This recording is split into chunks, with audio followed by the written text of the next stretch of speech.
Pledge of Allegiance is by Sam Heiston, McKenna Simpson, Nick Francis, from Chaffee County High School in Buena Vista, Colorado, and their guests of Representative Wilson. Please join us in the Pledge of Allegiance.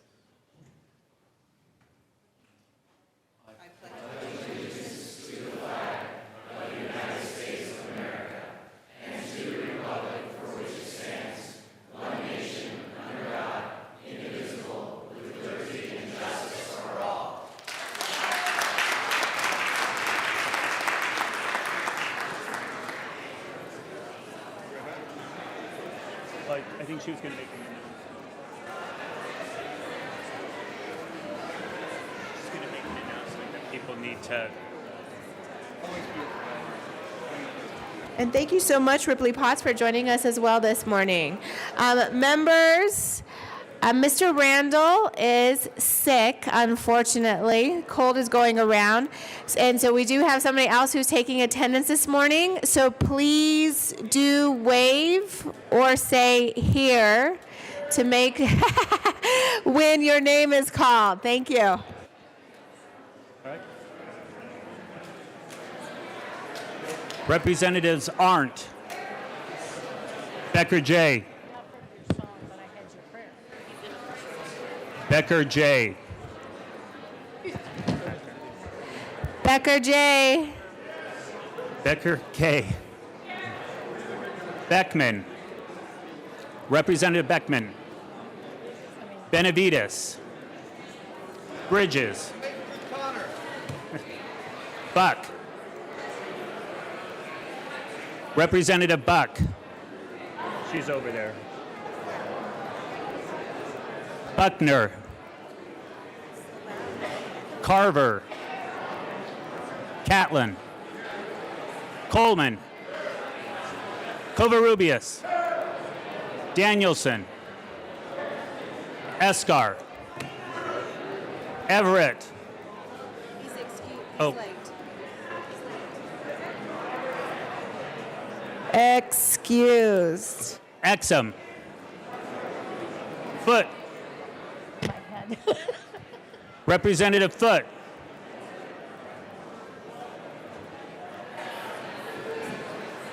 There's Everett. Excused. Oh, he's here. Representative Foote is here. Okay. Garnett. Representative Garnett. He's back there. Can I just... Janal. Gray. Representative Gray. Back there. He's at his desk talking. Hamner. Representative Hamner. Hanson. Harrod. Hooten. Representative Hooten. Humphrey. Jackson. Kennedy. Kraft Tharp. Landgraf. Representative Landgraf. Lawrence. Lebsock. Lee. I'll follow your lead. Leonard. Lewis.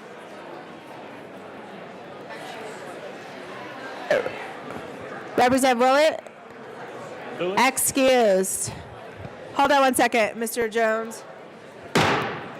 Members, it is very loud in here. Liston. Lontine. Lundeen. Morning. McKean. McLaughlin. Melton. Representative Melton. Michelson Janae. Neville. Excused. Pabon. Pedersen. Rankin. Ransom. Ryer. Roberts. Rosenthal. Representative Rosenthal. He's in the Sane. Salazar. Sandridge. Sias. Singer. Thurlow. Valdez. Representative Valdez. Van Winkle. Weissman. Wow, that was Willett. amazing. Williams. Wilson. Winter. Wist. Young. Madam Speaker. I am here. Weren't you going to send out the text? I did. By the time I got to the floor, I was like, "Where are the bees?" Right. I got Everett. So I got 63. I'm ready. I have an announcement. Are you doing Motion the, first. Are you Oh. doing reading of the journal? Hey, we need a journal reading. Just do a reading of the journal. Who is it? Somebody's on Kennedy? top of their job. Kennedy? Who's doing reading of the journal? I'll do it. Thank you, Mr. Robin Jones, with 63 present and 2 excused. We do have a quorum. Now it is time to approve the journal. Nobody do reading of the journal. I'll do it. Representative Kennedy, who is ready to go again today. Nice work. Representative Good morning, Kennedy. Madam Speaker. Good morning. I move the reading of the Journal of Wednesday, February 21st, 2018 be dispensed with and approved as corrected by the Deputy Whip, Javon Melton. Or the Chief Clerk. By the Chief Clerk. Yes, definitely by the Chief Clerk. Members, you have heard the motion. Oh, Lord. I may regret doing this, but Representative Melton. Thank you, Madam Speaker. And Representative Kennedy was not here on time. He was here on time. was not, though. And so because was. of that, I really do request a no vote so that way we can ensure that all the new members of the chamber know how important it is that we get this motion done in a timely fashion. So members, if you would, please join me in a no vote so that way we can hear Representative Kennedy's beautiful rendition of yesterday's journal. So, Representative Melton, does that mean that anytime you're late, I can ask for no votes on your bills? Oh, okay. Sounds like a little bit of a double standard. Representative Kennedy? Thank you, Madam Speaker. Representative Melton makes a great point. I should have been here on time. I was working very hard across the aisle to build some bipartisan consensus on some legislation that I think will be good for the people of Colorado. But nonetheless, that is no excuse to neglect my duty to make the journal motion. I renew my request for an aye vote. All right. Oh, goodness. Am I going to regret this? Representative Melton. Thank you, Madam Speaker, and I appreciate Representative Kennedy's explanation. So instead of asking for a no vote, I will just say vote your conscience. Oh, jeez. Thanks for that.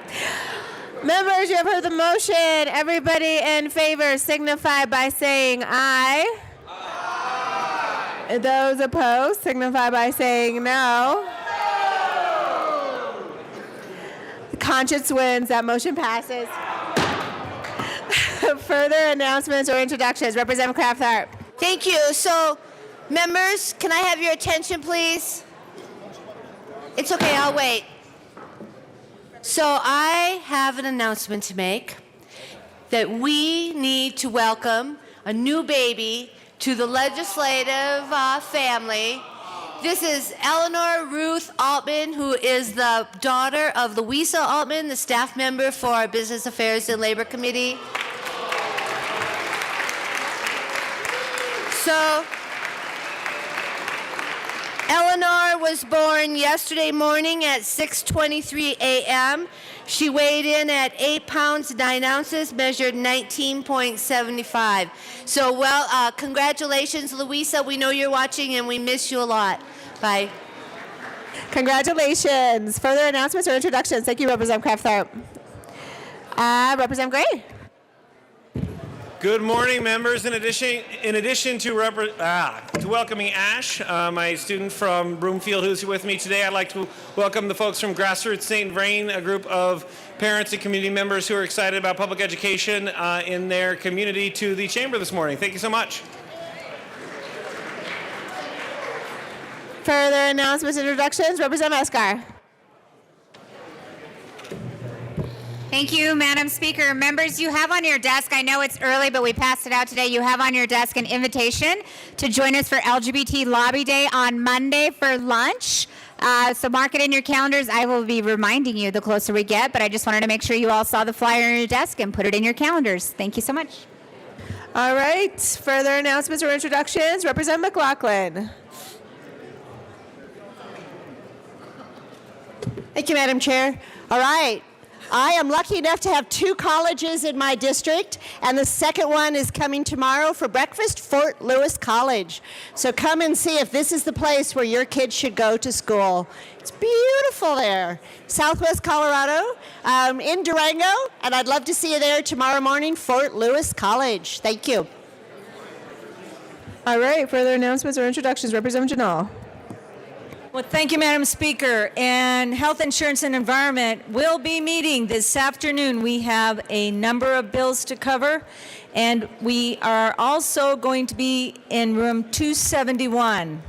I will announce this again, but we will be in 271 starting promptly at 1:30. Thank you.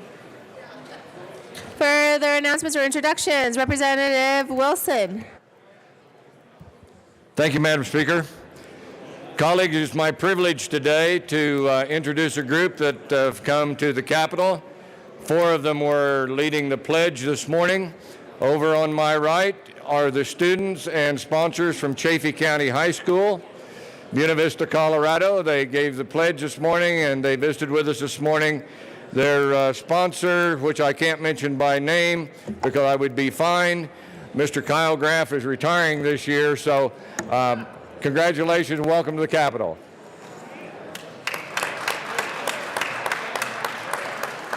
Welcome to the Capitol. I do have a couple of announcements.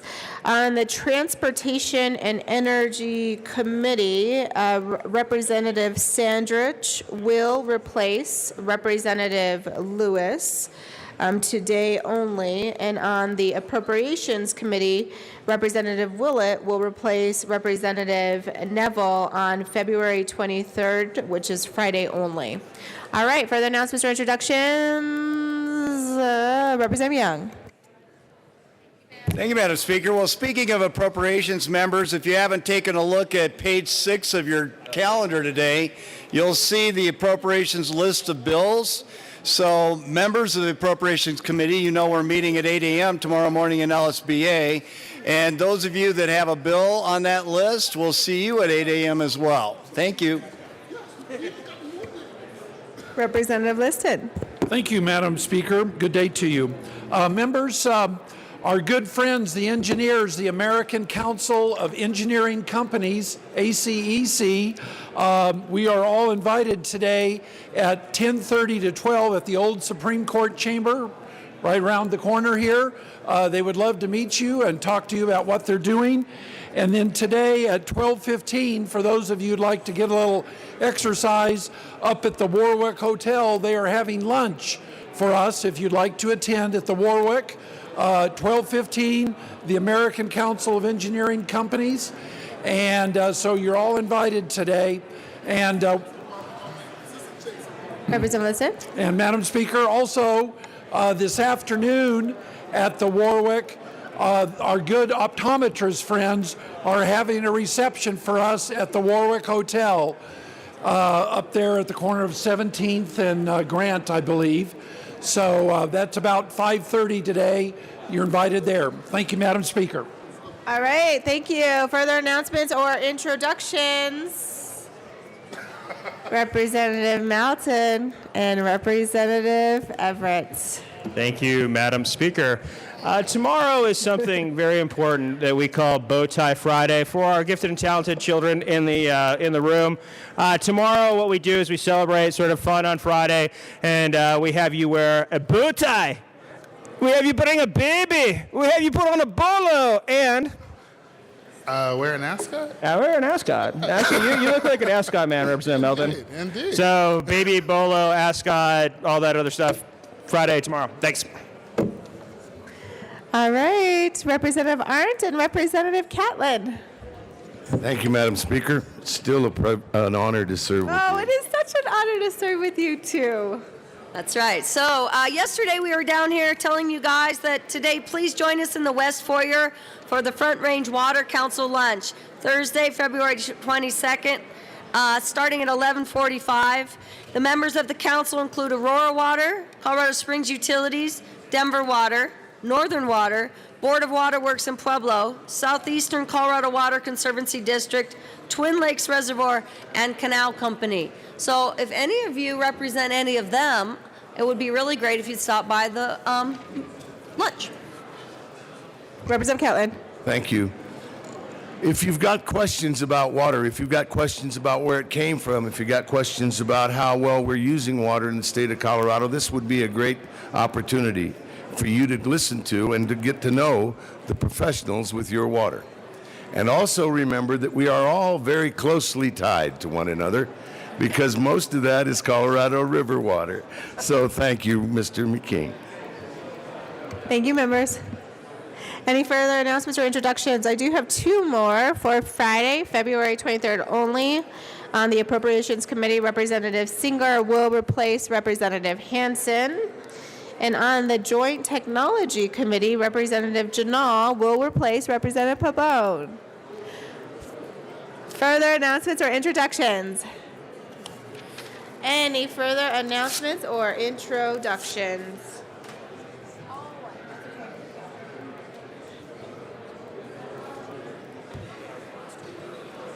Any further announcements or introductions? Going once, going twice. Seeing none, that takes us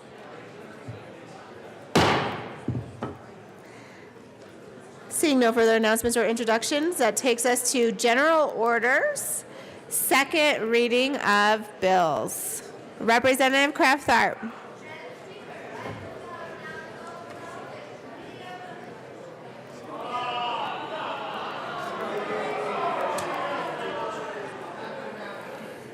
Order. Members, you have heard the motion.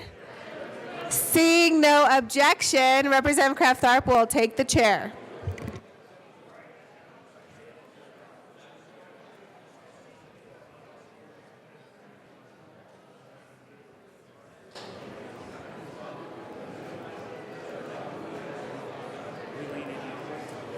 I'm going to move Rose and Paul to the end of the second reading calendar. And then I'm going to, and then we're going to do it on the 27th. I'm going to do Hammer's bill for the bill. So we'll interlink the 127, 1097. Thank you. Great job!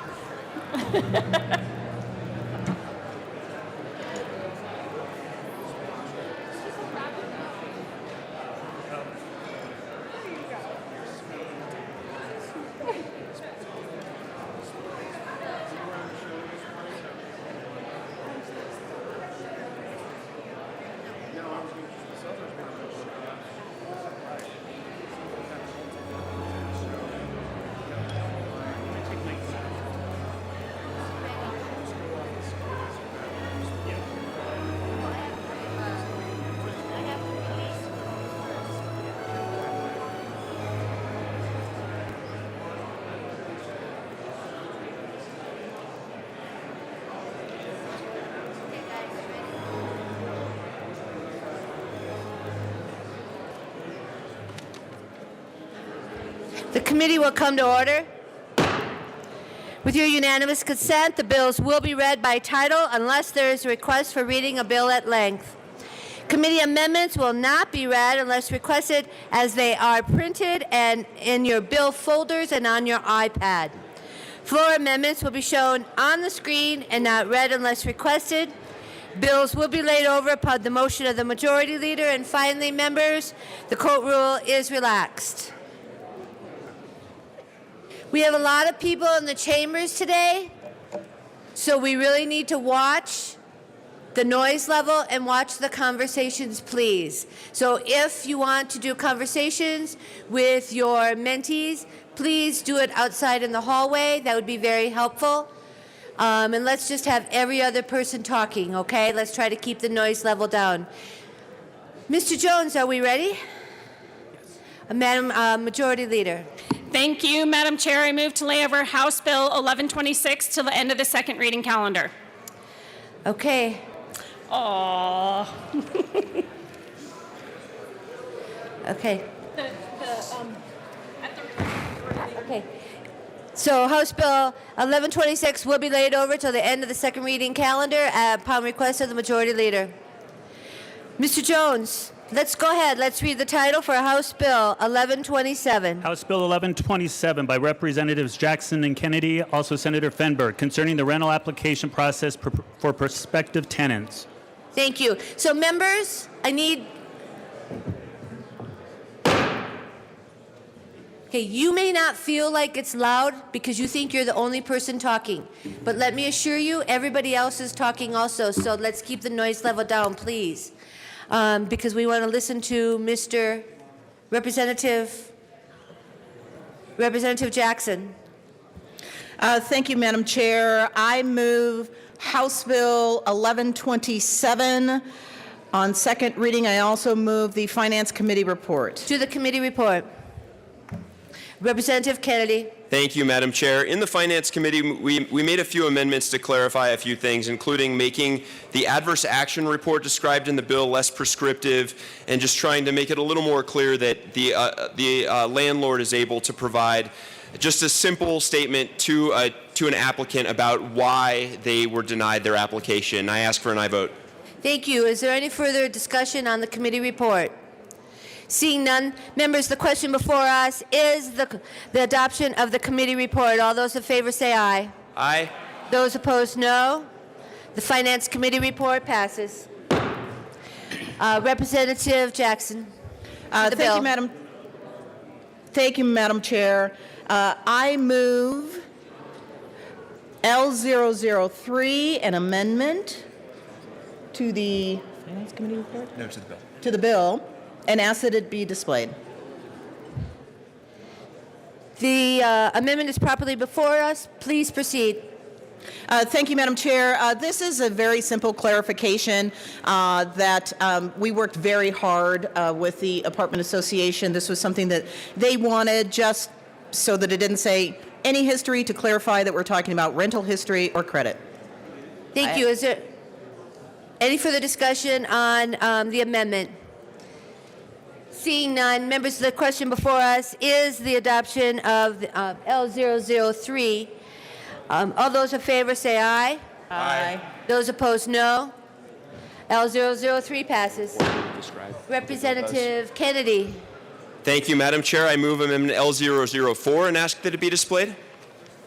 The amendment is properly before us. Please proceed.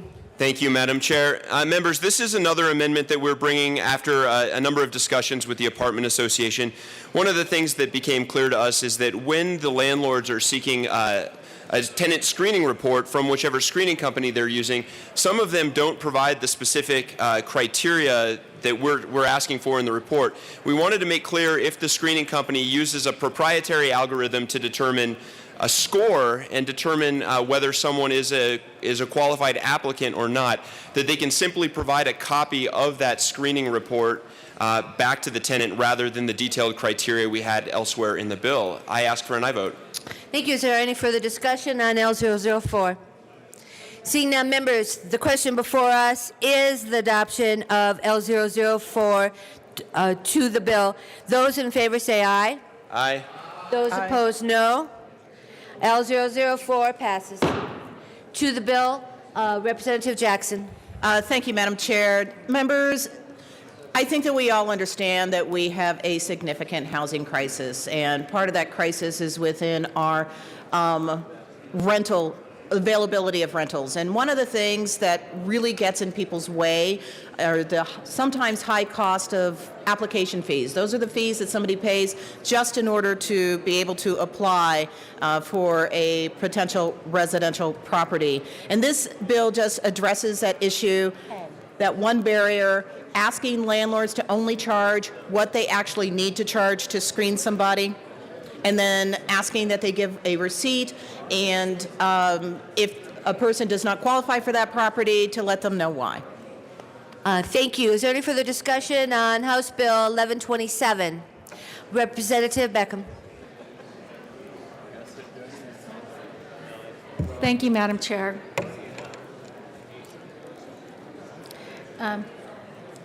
I rise in opposition to House Bill 1127. And I would like to say that the sponsors did a great job putting this together and bringing forth some very compelling testimony last week in Finance. The bill focuses on regulating landlord practices and behavior. There were many individual problems identified by those who spoke in testimony, but this law is an overreach and puts a lot of burdensome regulation on individual property owners and people who rent their properties. There was no doubt testimony from individuals that can't afford the money for first month's, last month's rent, a security deposit, and to go through multiple screenings. This bill will not solve that problem. We heard testimony about behavior that was predatory, and there was some fraud going on, no doubt. This bill is not going to solve that problem. We already have strong equal opportunity laws and fraud laws in the nation and in Colorado. We should enforce them. There are hundreds and thousands of individuals that rent properties and small businesses that rent their properties in Colorado. We should not put this punitive measure on the majority of hard-working small businesses who treat people day in and day out with respect and integrity. They work their business with honesty. We're adding layers and layers of unnecessary bureaucracy. And what is most bothersome to me about this bill is that when all is said and done, for those who are really struggling in our state, the remedy is a civil lawsuit. We make all this burdensome regulation, and then we tell those that are really struggling, if you don't get what you think is appropriate, just sue. I would ask for a no vote on House Bill 1127. Thank you, Representative. Is there any further discussion on House Bill 1127? Representative Sandridge. Thank you, Madam Chair. I rise in opposition of this bill. Many of these residential owners are mom and pop organizations or small businesses, and they can't take too much regulation. I guarantee every single one of these mom and pop owners have thought about selling their property because of the increase of their property value. This is an investment. If they feel they're over-regulated, they will sell their property at a profit and move on to a different business. So more regulations like this one could actually be counterproductive, could force these investments or these investors to get out of the business and move on to something else. So I say we should be very cautious by pressuring these business owners, these property owners, because they will leave this business and move on to something else. Thank you. Thank you, Representative. Representative Babone. Thank you, Madam Chair. And members, we had a very, very good conversation about this bill in the House Finance Committee, and I want to commend Representatives Kennedy and Jackson for their hard work on this critical issue that's facing us in Colorado. As we know, affordable housing and lack of housing is an issue that affects every single one of us in every corner of the state, in every district that we represent. And what this bill attempts to do is to understand and recognize that the market is such that people could be on 1, 2, 3, 4, 5 different wait lists, applying for 5 different places at a time, waiting, hoping to get a place to live, and at the same time shelling out $100, $200, $300 per round. And what we're talking about here is, generally speaking, very low income folks who don't have the means to shell out $1,500 at a pop. Frankly, many of us in this chamber don't have that ability. And so what this says is, you know what? Charge an application fee, do a background check, do what your due diligence, but make sure that that fee is proportional to that background check. That's all this says. This doesn't have an impact on business choices. I mean, frankly, if someone's deciding to sell their home because we now have a proportional fee, application fee, that's not about the application fee. That's just about the market in general. So let's not presume that this bill actually does more than it does, even though I commend the sponsors, if it does. But it probably doesn't. And so this is a common sense approach to dealing with the housing market that we're in and helping out the everyday man or woman, our constituents, who just want a place to live and have a reasonable approach, maybe not on the rent, maybe not on the cost of the actual house, but maybe on the application we can make a difference. Thank you, sponsors, for bringing this bill. Thank you, Representative. Is there any other discussion on House Bill 1127? Seeing none. Members, the question before us is the adoption of House Bill 1127. All those in favor say aye. Aye. Those opposed, no. House Bill 1127 passes. Mr. Jones, please read the title of, Madam Majority Leader. Thank you, Madam Chair. I move to lay over House Bill 1158, one bill. House Bill 1158 will be laid over one bill. House Bill 1158 will be laid over one bill upon the request of the Majority Leader. Thank you. Mr. Jones, let's go ahead and read the title of House Bill 1097. House Bill 1097 by Representatives Catlin and Danielson, also Senators Corum and Todd, concerning the ability of a person eligible for prescription drug benefits to choose the pharmacy at which to fill a prescription drug order. Thank you, Representative Danielson. Excuse me, Representative Danielson. Members, it's getting a little loud. Representative Daniels really would like your attention. Thank you, Madam Chair. Thank you, Representative Danielson. Thank you, members, for your attention this morning, and it's nice to have all of our visitors here from the Gifted and Talented group. Today we come before you with House Bill 1097. Representative Danielson, I need a motion. Which is patient choice of pharmacy. And so, Madam Chair, I move House Bill 1097. Thank you. And to the bill.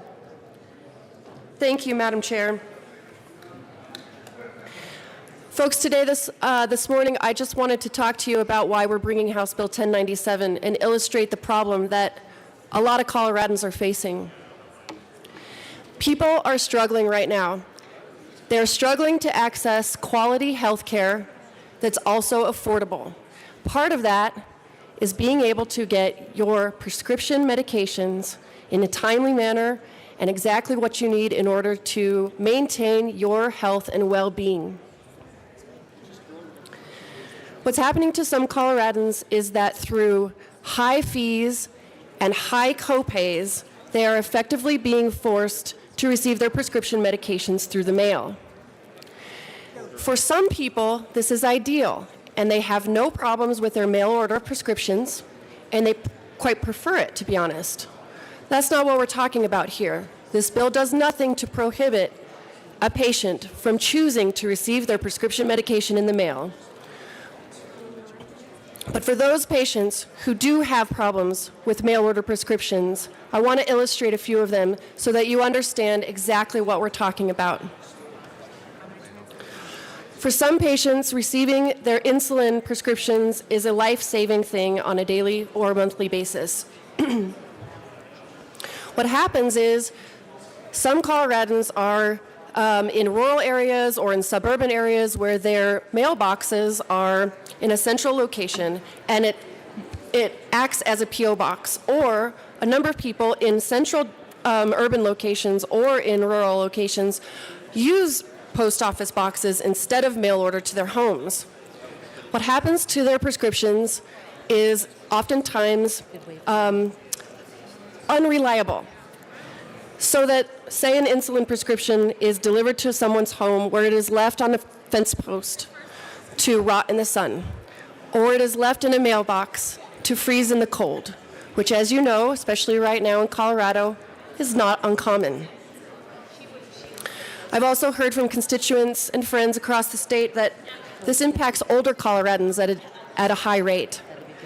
As you know, some older Coloradans have difficulty navigating an online system, and what happens when patients are forced to use mail order prescriptions is that you do need to navigate either an online or an automated telephone system, and I've sat with people for hours trying to negotiate the method of which to order their prescriptions. If it is an online directory or an online system, I don't know about the elders in your family, but in my family, my grandma has some severe dexterity issues that prevents her from using devices like an iPhone or an iPad.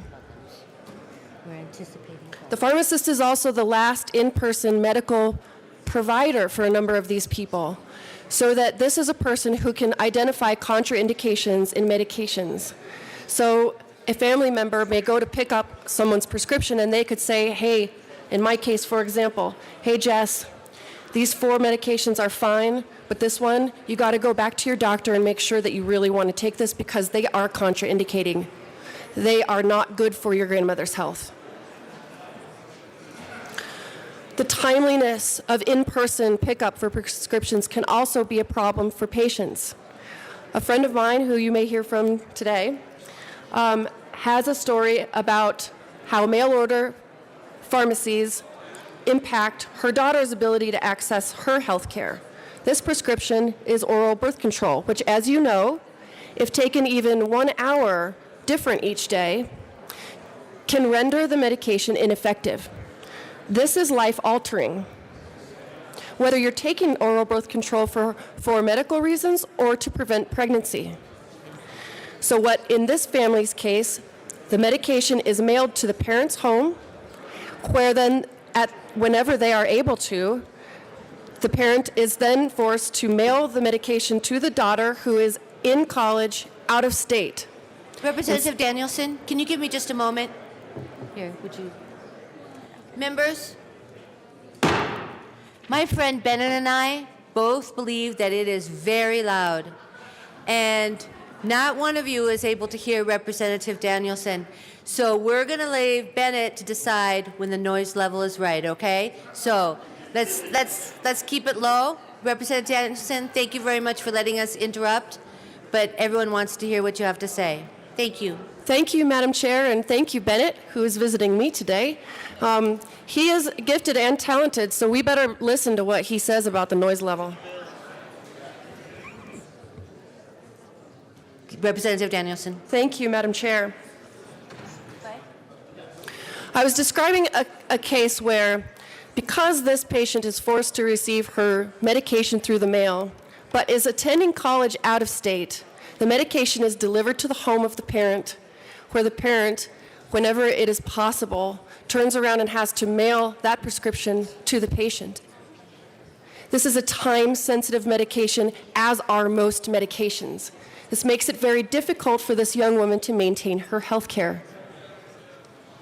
If she were allowed to go to the pharmacy that's 2 blocks from where she lives and pick up her prescriptions as she sees fit, it would improve her access to health care. When the insurance companies have the ability to raise the fees and raise the copays on in-person prescriptions, so the patient may pick up their prescription where and when they choose. It puts a financial barrier in between the patient and their ability to access their critical medical care.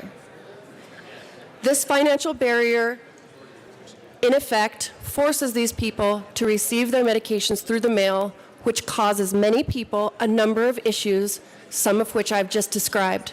This is a serious problem for a number of people all across the state, whether you represent a central urban sector, a suburban or exurban portion of the state, or you're up in the mountains or out on our Great Plains representing people in rural Colorado. This bill will improve their access to basic, affordable, quality health care.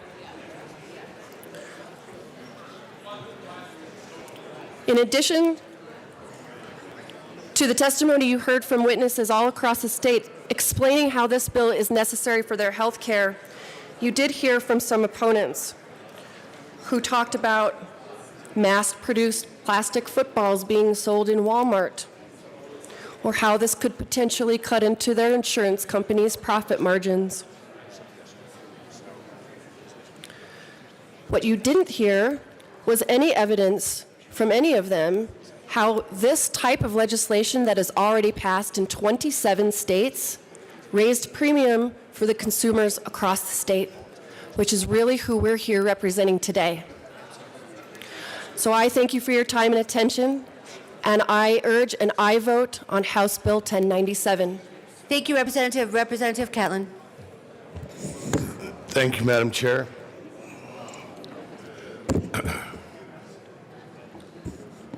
You might find it odd that a guy from out in the country that worries about farming and about those kind of things would bring this bill in front of you today. Let me explain a little bit about why I'm here and why I'm put my name on this bill, because it's something that matters to me.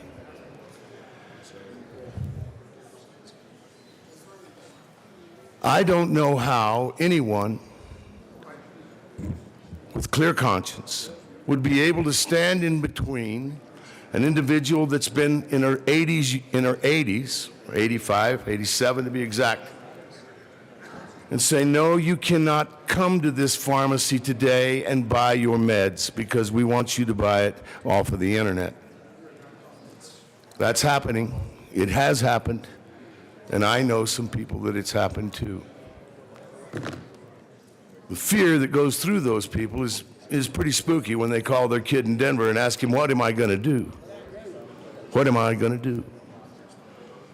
Well, they weren't. After a little work, we found out we can continue to do this. But one of the things I want you to understand, people have been shopping with these pharmacists for 40 or 50 years. They trust that person. They understand what he says to them.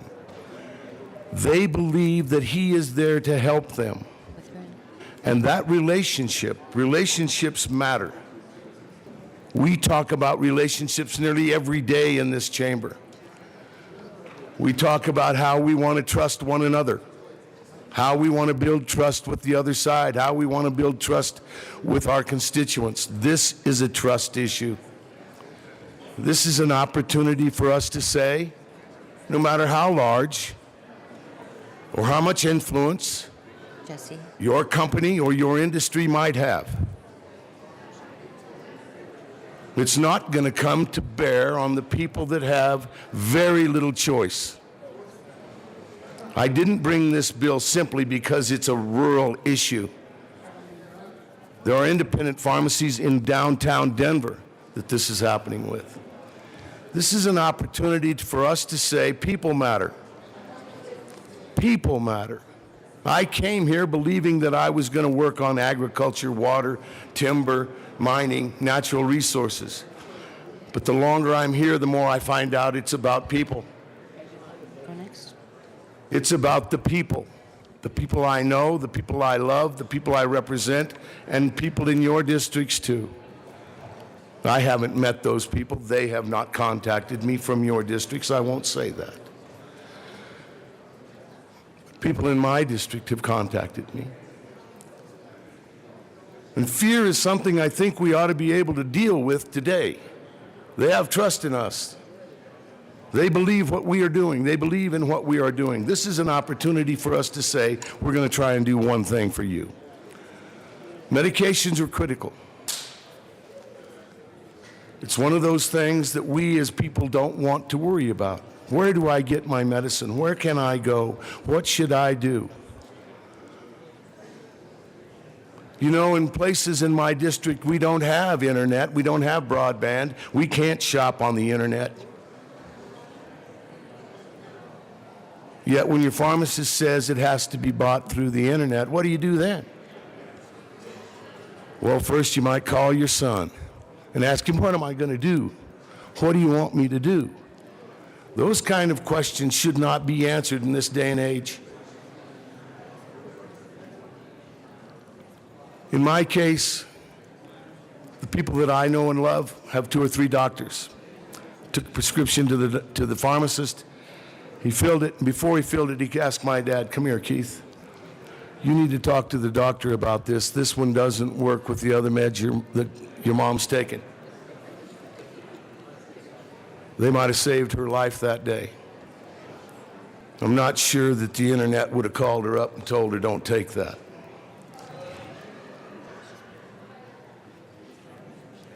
This bill gives a choice to people. It's not an any willing pharmacist provider bill. It allows patients to choose if they want to go to mail order, if they want to use their own community pharmacy. In my district, I have 4 small pharmacies that are sometimes the last bastion of medical attention. We need them. But more than that, this is more than just the economy up and down Main Street on small towns that you may not have heard of. This is about people having a choice. Today, I ask for a yes vote to support those that want to still continue to have a choice. I ask for a yes vote on this bill today. Thank you. Thank you, Representative. Representative Escar. Thank you, Madam Chair. And members, I stand in strong support of House Bill 1097. This is the 3rd year I have sat through a committee hearing on this bill. This year alone was 4 hours of testimony. And let me tell you who came to testify. The people who came to testify for this bill are constituents of ours, patients who are having a real issue getting their prescriptions in a timely manner, patients who need to make sure that they are able to access their prescriptions, patients who want to be able to go and visit their pharmacist to make sure that their new prescription isn't interacting with any other drug. And let me tell you who came to testify against this bill. Not one single constituent. The people that came to testify against this bill were the insurance companies, the PBMs, and the people that make money. That's who came to testify against this bill. And we talked about it in committee. They talked about this is going to make costs rise and have exponential impacts on costs for consumers. This bill's passed in 27 other states. So we said before this bill gets to the floor, we want to see your proof. If this bill is so detrimental to the industry, and it's passed in 27 other states, you should have proof that this has hurt your bottom line, that this has hurt consumers. I'm standing here today and I still have yet to have a piece of paper or any information given to me of how this actually impacted people's bottom lines. This is a bill about our constituents. This is a bill about choice for consumers. This is a good bill. The 3rd year in a row this bill has been forward. I probably have sat through over 15 hours of testimony and yet have to hear from one person, as an independent person, come and say, don't vote for this bill. This is a good bill. It's past time for us to do this for Colorado. 27 other states have done this, and 27 other states still have insurance companies that exist. This is a good bill. Vote yes for your constituents. Thank you, Representative. Representative Lebsack. Madam Chair, I spent a great deal of time reading this bill, and I've come to the conclusion that if we believe this is a good bill,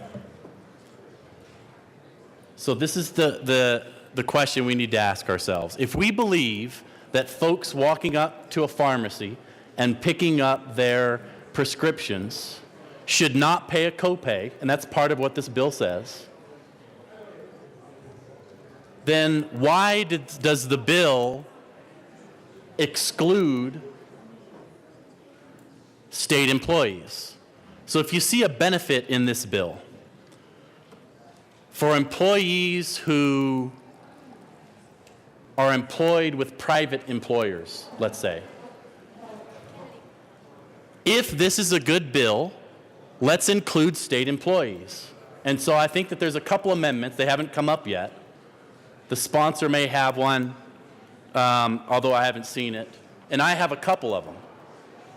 If this is a good bill, members, and it's good for people who have insurance and people who need prescriptions, folks who have diabetes and other challenges, then let's make sure that our state employees enjoy the same benefits in the bill.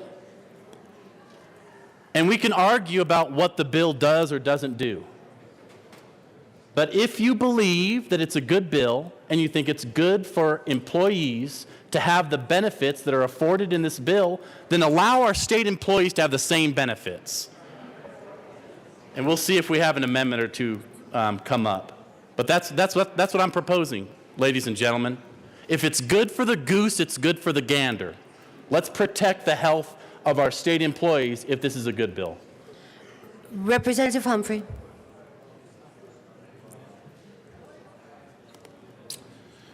Thank you, Madam Chair. I just wanted to come up quickly and just share why I voted no in committee and intend to be a no on the bill as well. Not comfortable with the right to participate language on page 3 that basically would eliminate a network as a cost control mechanism. There seems to be an effort now to put an end to the drugs being sent through the mail, which was very popular a few years ago, and now we're basically trying to kill that.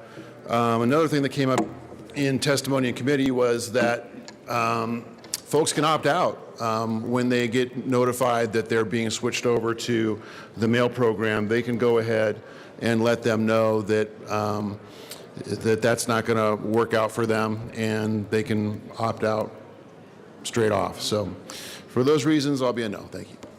Thank you, Representative Ranson.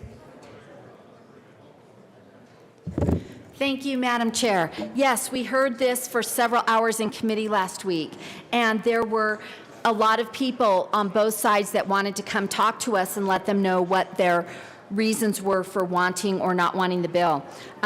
Ultimately, it will raise costs. So even though we might have heard a lot from the businesses that we would be restricting from using their best business practices, if this bill were to be implemented, it would raise costs because they give incentives for mail order now, and this bill would prohibit them from offering those incentives, which is something that the businesses have a right to offer the patients, the clients that have contracted with them that want to get health insurance through these insurance companies.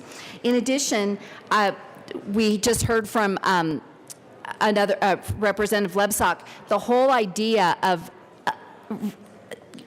opting out the state employees is a bad idea. They did have some reasons for that with ERISA and things like that in the committee, but please read the newspapers, folks. Every time Congress passes a bill and opts themselves out of the regulations, citizens revolt. They do not like having bills passed that we opt ourselves out of and say we don't need to abide by those rules. And I think having that language in the bill is going to be very damaging if the bill passes. And I think it would be damaging for everybody. Ultimately, we want to keep health insurance costs low. We want to keep the cost of health care low. And by the government coming in and trying to boss around the companies saying what they can and can't offer, what they can and can't do for the people that have that health insurance, I think is restricting them in a way that would be damaging to all of us. I urge a no vote. Thank you, Representative Danielson. Thank you so much, Madam Chair. Thanks, Representative Ransom. She mentioned that it's our obligation to the people of the state of Colorado to do what we can to make sure that health care is affordable and accessible to all Coloradans. This is one very simple step forward there. She mentioned that, like the lobbyists from the insurance companies that talked to us in committee the other day, the words that they use is, it won't allow them to incentivize mail order. But another way to put it is, if we pass this bill, they will not be allowed to raise their copays to an unaffordable, unmanageable level for people receiving their prescriptions in person. They will no longer be able to impose fees for receiving your prescriptions in person rather than by the mail that make it unaffordable for these people, in effect, forcing them to use the mail order. That is what this is about. If a patient chooses to receive mail order prescriptions, nothing in this bill impacts their ability to do so. It allows the patient, in consultation with their doctor and their family and whomever else, to decide what is the best way for them to get the medications that they need. And it doesn't allow the insurance companies to put prohibitive fees and copays on those prescriptions if the patient chooses to get them in person from their pharmacist in their shop.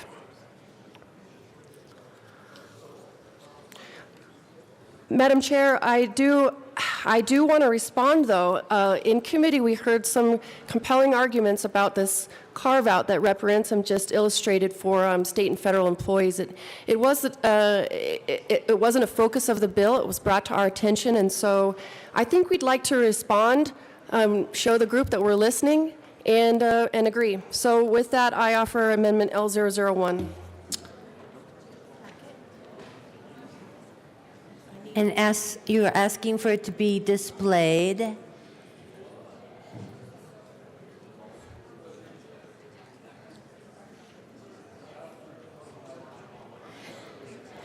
L001 is properly before us. Please proceed, Representative Danielson. Could you get one of those, please, for me?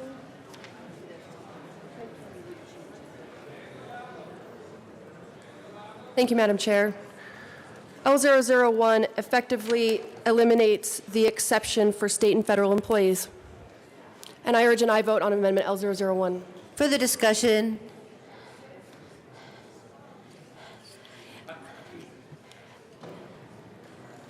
Hang on one second, Representative.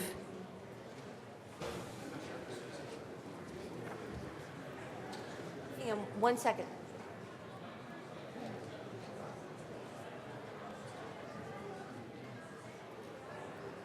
We call the vote. Representative Beckman.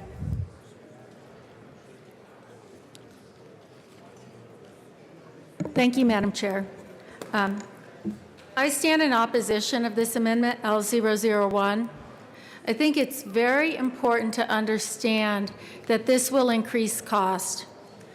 I've heard estimates that the Army believes that they save about 17% by incentivizing mail order prescriptions. And so when you look at the cost of employees, the already high cost for para, that about 30%, and the benefits that our state employees pay, we have to do a fiscal analysis to understand that this amendment is going to cost the state of Colorado taxpayers considerable amount of money. This amendment does point out that this bill, in the way it was written, is not including Medicaid, not including the large group, not only state employees, but also large group insurers. It's only focusing in on the individual market, which is already a very unstable and high-cost market, and this will drive cost. If L001 passes, I think that it is very important that we go back for the tens of thousands of state employees and understand what that will mean if we no longer let their insurance companies incentivize the ability or take away their incentivizing of the mail order pharmacies. This is going to be such a significant impact in cost. If we pass it, we need to know what we're walking into if we move to have it into a greater market. Representative Kennedy. Representative Lepsak. Thank you, Madam Chair. No, go ahead, Representative Kennedy. Okay. Thank you, Madam Chair. Members, this is not going to dramatically increase cost. We are talking about pharmacies accepting the negotiated reimbursement rates that are already negotiated for the in-network pharmacies. If anything, this will actually reduce cost. Furthermore, there's no reason, if this is good for the state, that we should be exempting state employees. We should all be part of this together. I ask for an aye vote. Thank you. Representative Lepsak. Madam Chair, I have a substitute amendment. And you wish to have it properly I displayed? move L002 as a substitute amendment. And you wish to have it displayed?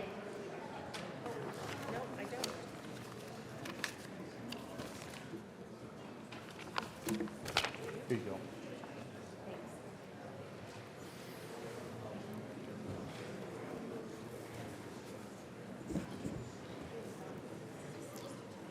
Members, Substitute Amendment L002 is properly before us. Please proceed, Representative Lepsak. Members, as you'll see, this amendment is very similar to the amendment of my colleague from Wheat Ridge. So the amendment that we just were talking about has the same language 1, 2, and 3. This amendment actually makes it explicitly clear that the director doesn't have discretion. And members, I just spoke to the bill drafter. And the bill drafter stated that the original amendment allows the executive director of the Department of Personnel to determine whether or not employees of the state who belong to the United Healthcare Plan should also enjoy the benefits of this bill. What this substitute amendment says is the executive director does not have discretion on whether or not to determine whether or not the United Healthcare employees fit underneath and enjoy the benefit of the bill. This amendment says we agree with the bill, we agree with the First Amendment, but this amendment makes it explicitly clear to the Department of Personnel that we're going to cover in state statute are state employees who benefit from the United Healthcare Plan. And members, this is absolutely accurate. I got this amendment from the bill drafter. It just makes it explicitly clear. Members, one more time. The First Amendment said it's up to the director of the Department of Personnel to include state employees who have the benefit of United Healthcare. This amendment says the executive director of personnel doesn't have a choice. It makes it absolutely explicitly clear. And I just spoke to the bill drafter that we were going to make sure that every state employee benefits from the same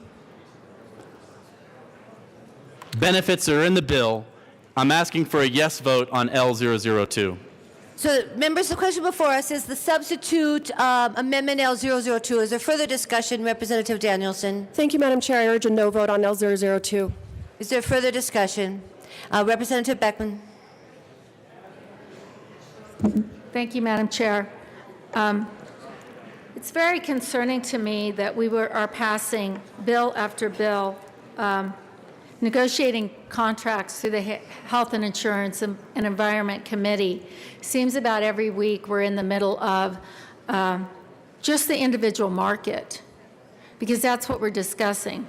We're not discussing the large group insurance plans, nor are we discussing Medicaid. So it narrows it to about a 33% market share. And as we get in the middle of negotiating these contracts, I often feel like when we, in the end, get insurance costs escalating because we're in the middle of market share and we're deciding it on partisan basis or committee basis, and I just don't think that that's appropriate. I am very concerned about these amendments because I know the cost that it will increase for the state of Colorado. And right now, there's about 40% that goes into every employee on benefits.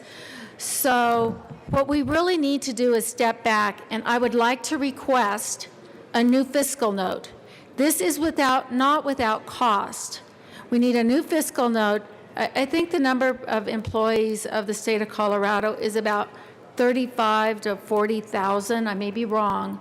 But to start to eliminate the incentives to have people use mail order pharmacies on all markets, and we're not even talking about Medicaid, is going to increase the cost substantially. We cannot walk into this blindly. We need to understand what impact that is going to have on the individual employee, because those costs trickle down to their paycheck, and on the taxpayers of Colorado, because for the loss of efficiency in the system, because it's a system. Our healthcare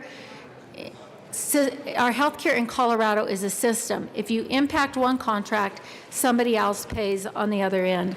So I would stand in opposition, even though I don't like us just carving out the individual market day in, every time we meet at committee and getting in the middle of these contract negotiations.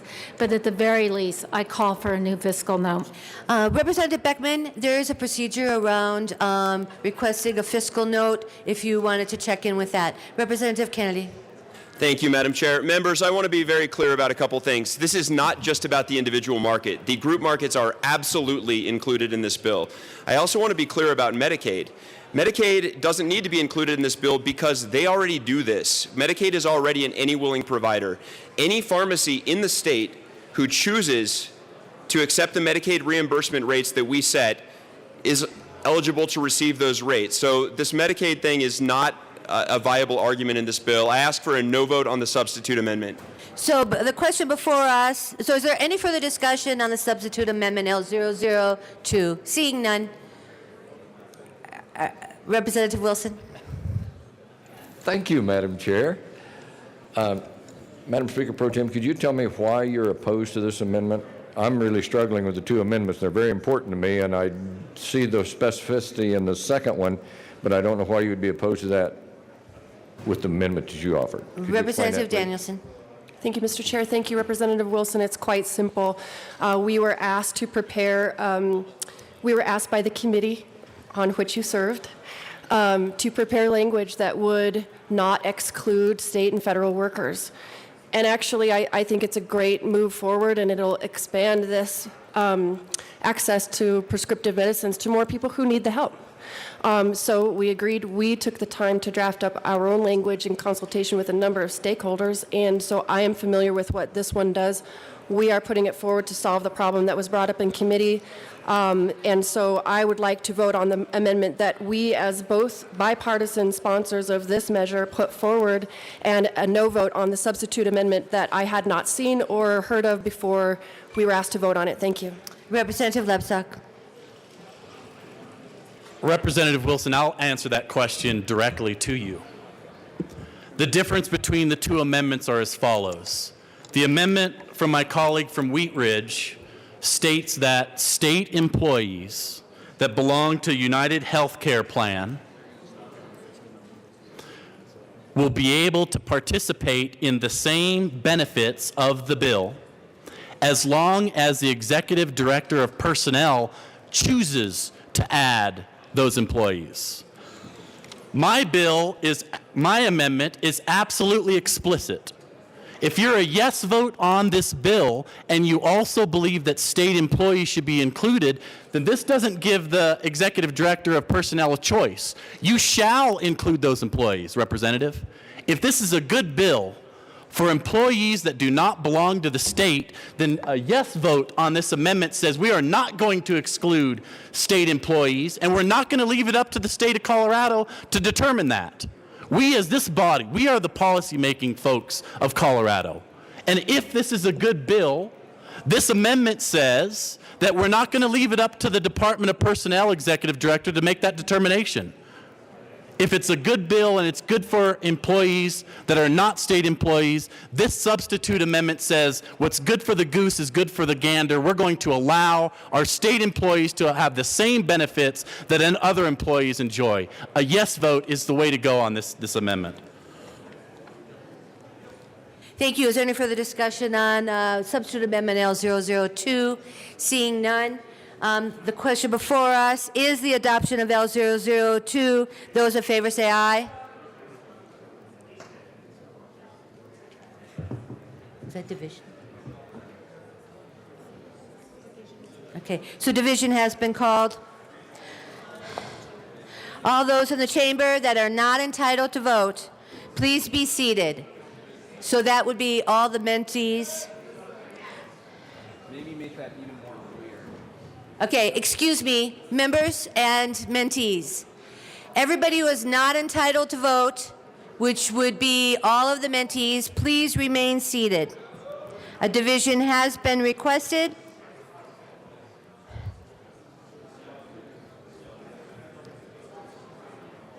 Jesse?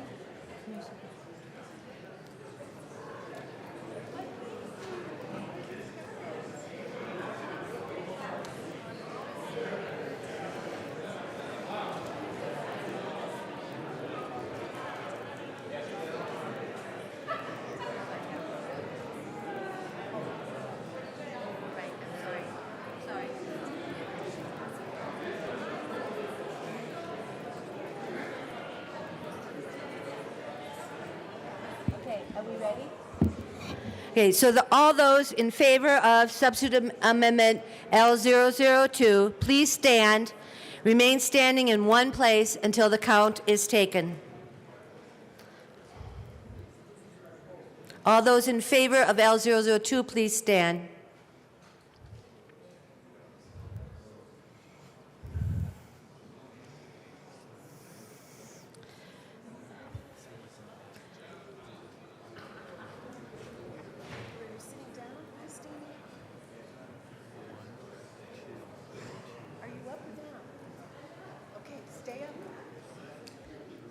Members, you need to stay standing until the vote is taken. Thank you. You may now be seated. All those opposed, please stand and remain standing in one place until the count is taken. Right. The chair is not in doubt. The substitute amendment L002 fails. We are now on L001. Is there further discussion on L001? Madam Chair, I need a brief recess. Representative Danielson. Thank you, Madam Chair. Thank you, Madam Chair. I request a brief recess. We will be in recess.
That's actually a short-term cost reduction. What they're worried about is in the longer term, if they no longer have any negotiating leverage to determine who's in network versus out of network, and with their lack of leverage, they're not going to be able to negotiate prices. So they're saying, why see a minor cost increase, but I will do that. Which is not my intention. I don't think it's your intention.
somewhere. Alan? I didn't have the time to go vet it and read all the statute that surrounds the section that's amended.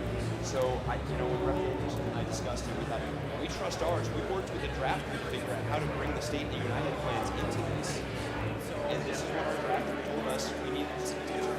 So I guess, I think if we decide that adding what Lebsack was recommending was prudent, we can go talk to Senator Quorum and I forget who else is on it in the Senate, Todd, about adding that provision to make it force explicit on their side. Because if it really does what he's arguing for, maybe it's on. I just think that's asking if it's more because I do. Then there's no trigger.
The committee will come back to order. Representative Danielson. Thank you, Madam Chair. It looks like we need a little bit more time to figure on the impact of L001, so I would like to withdraw Amendment L001. L001 is withdrawn. To the bill, Representative Danielson. Thank you, Madam Chair. I move House Bill 1097 and ask for an aye vote. Thank you. Is there any further discussion on House Bill 1097? Representative Catlin? Thank you, Madam Chair. After all the stir that we've caused here, I think if we get an opportunity to pass this out of the House, then we will talk to the people that are dealing with us in the Senate. We'll try and answer these questions for you. I would ask for a yes vote. Thank you. So the question before us is the passage of House Bill 1097. Representative Lebsack. Members, I got to tell you, I'm a little bit disappointed, and I'll tell you the reason why. We just had a very long discussion. And the discussion was, and there were two amendments brought forward. The discussion was, if this is a good bill, if this bill is good for the insured, good for people who have diabetes, good for people that have different ailments, and the bill identifies certain changes to state statute. If we start with that premise, why on earth would we not expand this opportunity to state employees? My amendment, L002, did that. L001 begun to do that. And now what we've done is taken it completely off the table. And so what we're doing here is we're voting on a bill that some are advocating for, and I'm not advocating against the bill. Members, I'm not advocating against this bill. I'm saying what's good for the goose is good for the gander. If we think this is a good bill for people who are not state employees, who have ailments that go to their pharmacy and they want to pick up their prescriptions there, why is it not good enough for our state employees? Representative Lepsak, let's go to the bill. Okay, Madam Chair, that's exactly where we'll go.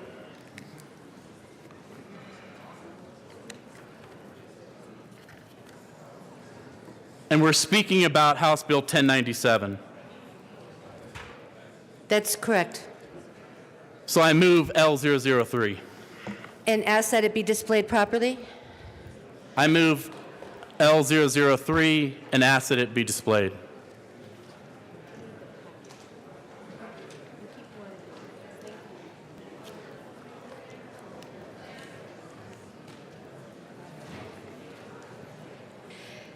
The amendment is properly before us. Please proceed. Members, I was speaking with the bill drafter, and there was some question on whether or not both Kaiser employees and employees from United Healthcare would be covered underneath L002 and the bill sponsors L001. This amendment, L003, makes absolutely sure that we're not only covering state employees under the United Healthcare plan, but we're also going to cover Kaiser employees who may fall underneath ERISA. Pardon me, ERISA. So members, we're having the same discussion that we had earlier. Now we're even being more inclusive.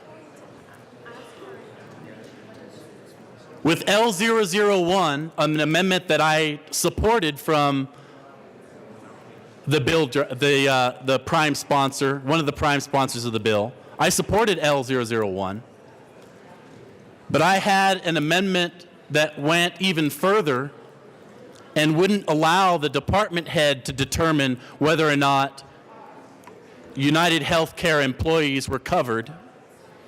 It would make sure, explicitly sure that they were covered underneath my amendment L002. But members, I even made a mistake in L002. And that's the reason why I've drafted L003. Let me tell you what the mistake was in L002, which makes L003 even better.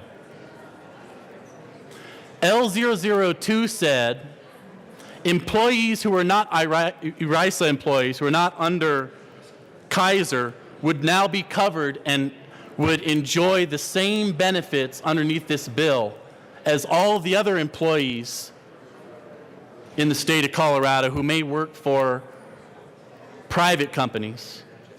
But we would also cover state employees who have United Healthcare. But now seeing and looking at both L001 and L002, we have to make sure we also cover employees of the state who have Kaiser. And that's what L003 does. So what the bill does, and so in speaking to the bill and the amendment specifically, what the bill does is it says if you're not a state employee or federal employee, and you're an employee of a private company, you have insurance, you're able to go to your pharmacist and pick up your prescriptions directly. You don't have to just receive it through the mail. If you're that employee who works for that private company, you can go directly to your pharmacist and pick up your medications, diabetes, whatever ailments.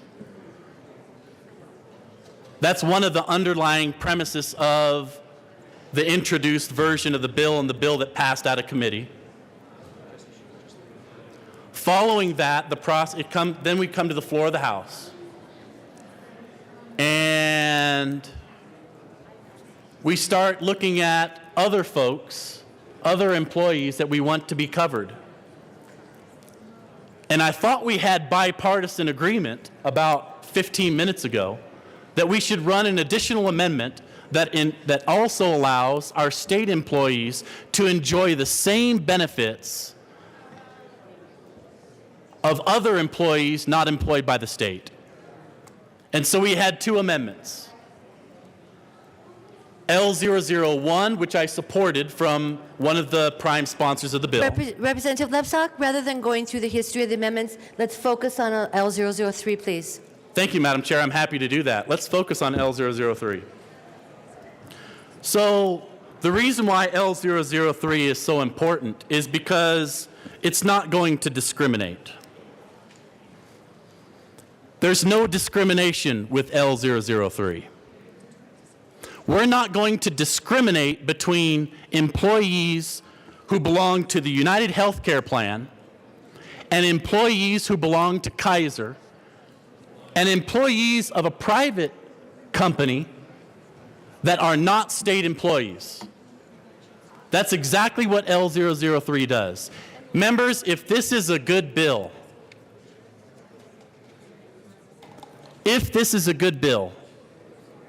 and I'm leaning towards voting for it, it makes it even a better bill if we're inclusive. Members, I'm asking us to be inclusive. We've had a long discussion, both in committee, but I wasn't on that committee, and so that's why it's really good that we have this discussion on the floor. And Madam Chair, specifically to continue to talk about L003. L002 and L001, both amendments I supported, does not do what L003 does. L003 specifically allows state employees who have plans with both Kaiser and with United Healthcare. That's why ERISA is in this amendment. Kaiser's a little bit different animal because Kaiser has pharmacies within their clinics. United Healthcare is a little bit different, and that's the reason why this amendment specifically addresses both. And we're not going to discriminate between Kaiser employees, employees of the state who have Kaiser insurance, and employees of the state that have United Healthcare insurance. That's what this amendment does specifically.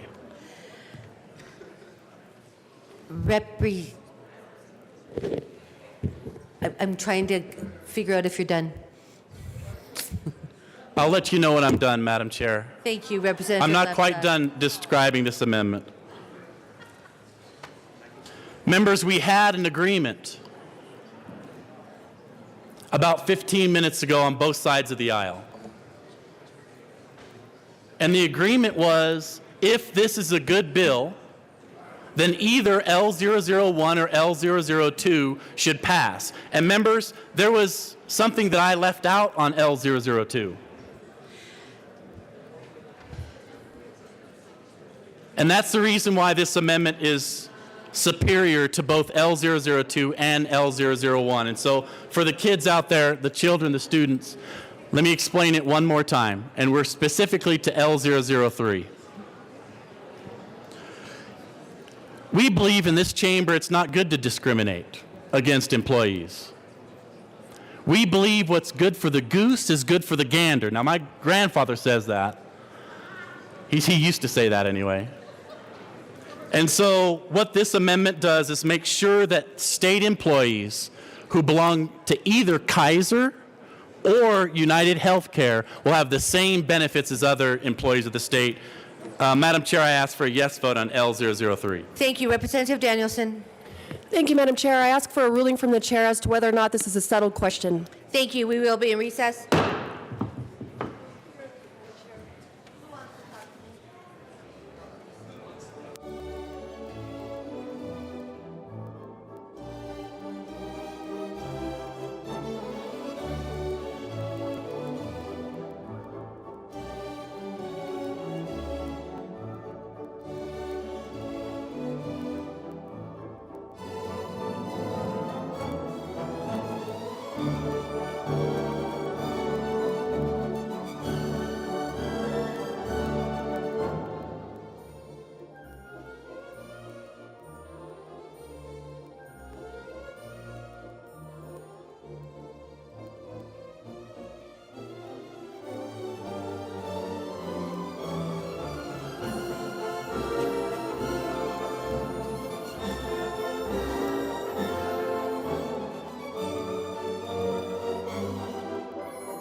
We'll come back to order. Chair rules that this is a settled question. We are back to House Bill 1097. Any further discussion on 1097? Representative Danielson? Thank you, Madam Chair. I ask for an aye vote. Any further discussion on House Bill 1097? Seeing none, the question before us, members, is the adoption of House Bill 1097. Those in favor say aye. Aye. Those opposed, no.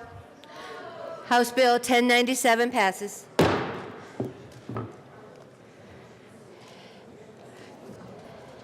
Mr. Jones, please read the title to House Bill 1158.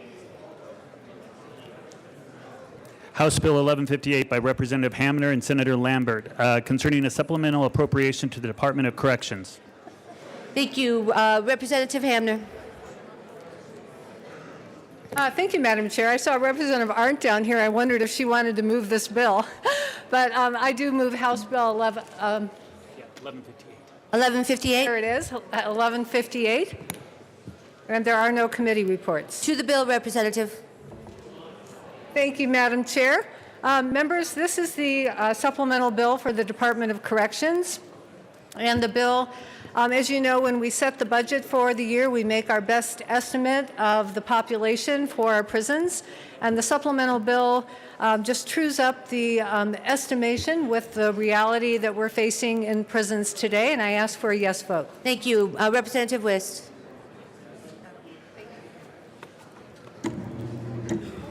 Thank you, Madam Chair. Members, as you all know, I have had significant concern with prison population projections that underlie this particular supplemental request.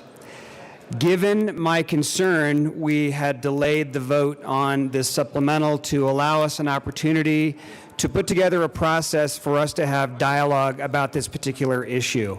Pursuant to a governor executive order, a working group was convened. We had our first meeting yesterday to talk about a path forward, to talk about a process for us to understand where these projections are coming from. Members, we are making huge budget decisions. We are being asked to allocate significant resources based on budget projections, not to get too much into the weeds, but that have been wrong. That have been wrong 7 out of the last 10 years.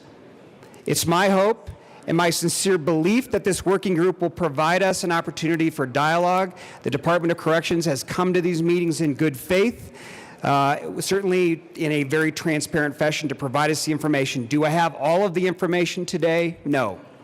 But I can tell you, in partnership with Representative Garnett, that we have put together a process and procedure that I think will allow us to exchange information. Now, we may get to the end of that and still have questions about these projections. But I ask you to consider voting yes for this supplemental in the spirit of moving this process forward and in recognition of the department's good faith efforts to be transparent and to participate in these discussions with you. So again, ask for an aye vote. Thank you. Representative Salazar. Rep Melton. Thank you, Madam Chair, and thank you for allowing us to hear this bill. I do want to thank the Assistant Minority Leader's assistance in this debacle that we find ourselves in because of the supplemental. However, I do also want to make sure that it's clear that this isn't a new problem. This is a problem that we have found with DOC year after year after year.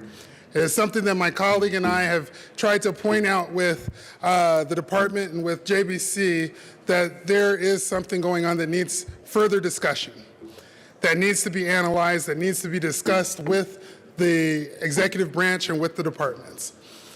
And it is a good feeling, it is a good thing to know that a task force has been convened, that the governor's office has finally come to the table. But I want to make sure that we're not just being sold a bill of goods. I want to make sure that the governor's office is going to step forward and negotiate in good faith. I'm not sure of that right now. I'm not sure that we're going to come up with the solutions that will truly decrease this ever-growing prison population, that will truly deal with the need and the demand for more private prison beds, when in my opinion, we have other alternatives. I am not sure of that yet. So as I stand here right now, I'm conflicted. On one hand, I want to see what this task force is going to do. And on the other hand, I don't want to hold up the process any longer with this supplemental. So members, today I come before you and I ask you to vote your conscience. I ask you to look at what this supplemental does and determine for your own constituents, is this direction Colorado should be going? And if you have faith with the negotiations that are being taken place right now in the task force. I'm going to lean on my colleagues who are on that task force, because I believe that members like Representative Harrod, Representative Lee, Representative Wist, and I believe Representative Willett are going to work hard with our department heads to find a solution. But I want to give a notice right here and right now that if there is no solution found, we will find ourselves right back here in this same position when the long bill comes up. Because this is a problem that is not new, but it is a problem that must be resolved. With that, members, vote your conscience. Thank you. Representative Salazar. Thank you, Madam Chair. I rise in strong opposition to this bill, still, and I'll tell you why. Because a few weeks back, we worked bipartisanly to hold up this supplemental bill in order to get some agreement from the first floor about having a commission to take a look at the problems of Department of Corrections. No, this is not a new concern, and this is not the only concern of one member in the House of Representatives. This has been a 6-year-long concern for me as a state representative, and for some of you, it's been a concern as well, that we can never get a straight story from Department of Corrections. We've been saying it year after year after year. Never get a straight story from them, and we can never find out why they're not implementing the programs and the legislation we have enacted in this chamber for 6 years that I have been here. Can never get a straight answer from them. And then we find out in the SMART Act hearing in December of this year from the parole board that they've been lying to us. Department of Corrections has not been telling us the truth, particularly when it comes to those who are up for parole. We're talking lots of people who are up for parole and aren't given a fair shot at parole, because what happens? Department of Corrections withholds all their files from the parole board, and parole board has to deny parole to those individuals because they don't have the information. So what does that mean for both sides of the aisles?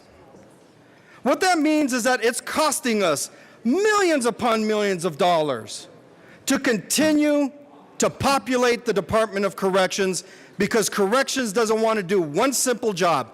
It is their job to provide the information to parole so that way parole can make an educated decision on if someone should be released. Now, we could debate about the number of people that would affect, but we know the number is hundreds, and it might be as high as 2,700 because of the Fetzer decision that came out in October of this year, of last year. Imagine that. 2,700 individuals who could be affected. Even if it's just hundreds of people, we're talking about hundreds of people times around $42,000 to $49,000 a year of taxpayers' dollars.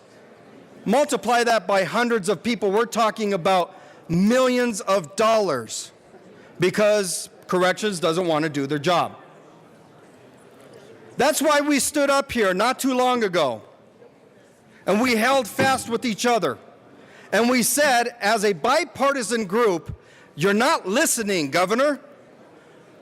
We are going to hold up this supplemental until you start listening, until Department of Corrections starts implementing those things that we have passed.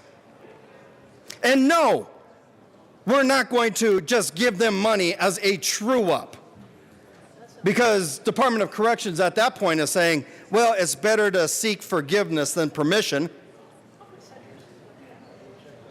So we stood together and we said, no, we want this commission in place. And what is disappointing to me, and I love the commission, by the way, but what is disappointing to me after one meeting that took place yesterday, then we say Department of Corrections is acting in good faith. In my 6 years, no, that's not how it works. Excuse me, Representative Salazar, can we talk about the supplemental? I'm totally talking about the... That would be great, thank you. I will do a Bob Gardner. I couldn't be any more on the supplemental if I was standing on it, which I am. This is exactly what I am talking about. This is exactly what I'm talking about. This supplemental. Representative Salazar? Yes. We have House Bill 1158. We really wish to hear your opinions about it. Let's stick to House Bill 1158, please. I will jump on this House bill if I have to, because I'm still talking about it. I am standing literally on this bill. And I'm talking about it because the reason why this bill was held up was for this commission. And after one meeting, all of a sudden we believe that they're acting in good faith. Did anything come out of it? Did anybody say, you know what? We are going to implement those programs that have been developed by the legislature for the past 6 years? No. Did they say, you know what? This is how we could go about reducing the number of beds in the DOC? No. Did they say, hey, look, we have all these community correction beds that are vacant, and what we're going to do is start moving people out there? No.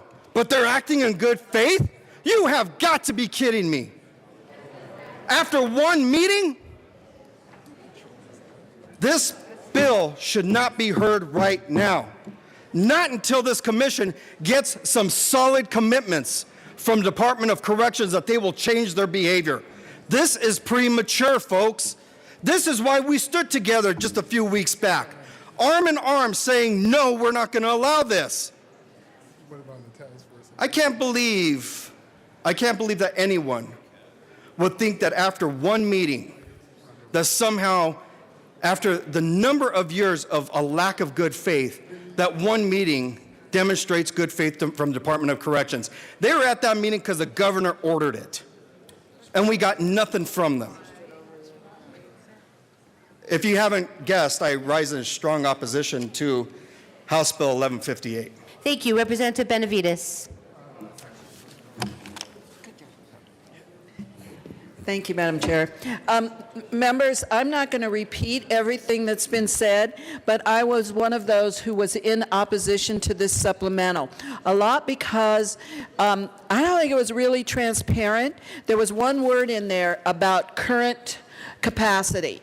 And it wasn't until we had discussions that we found this was truly a true-up. The term true-up was never in there, that offenders were in the prison system and they had been there for all year. Once we talked more with corrections, we found that there were some issues that they knew about starting in June and July. And so we get the supplemental days before it's supposed to be voted on. And quite frankly, most of the people on judiciary were very concerned because we get numbers that are different all the time.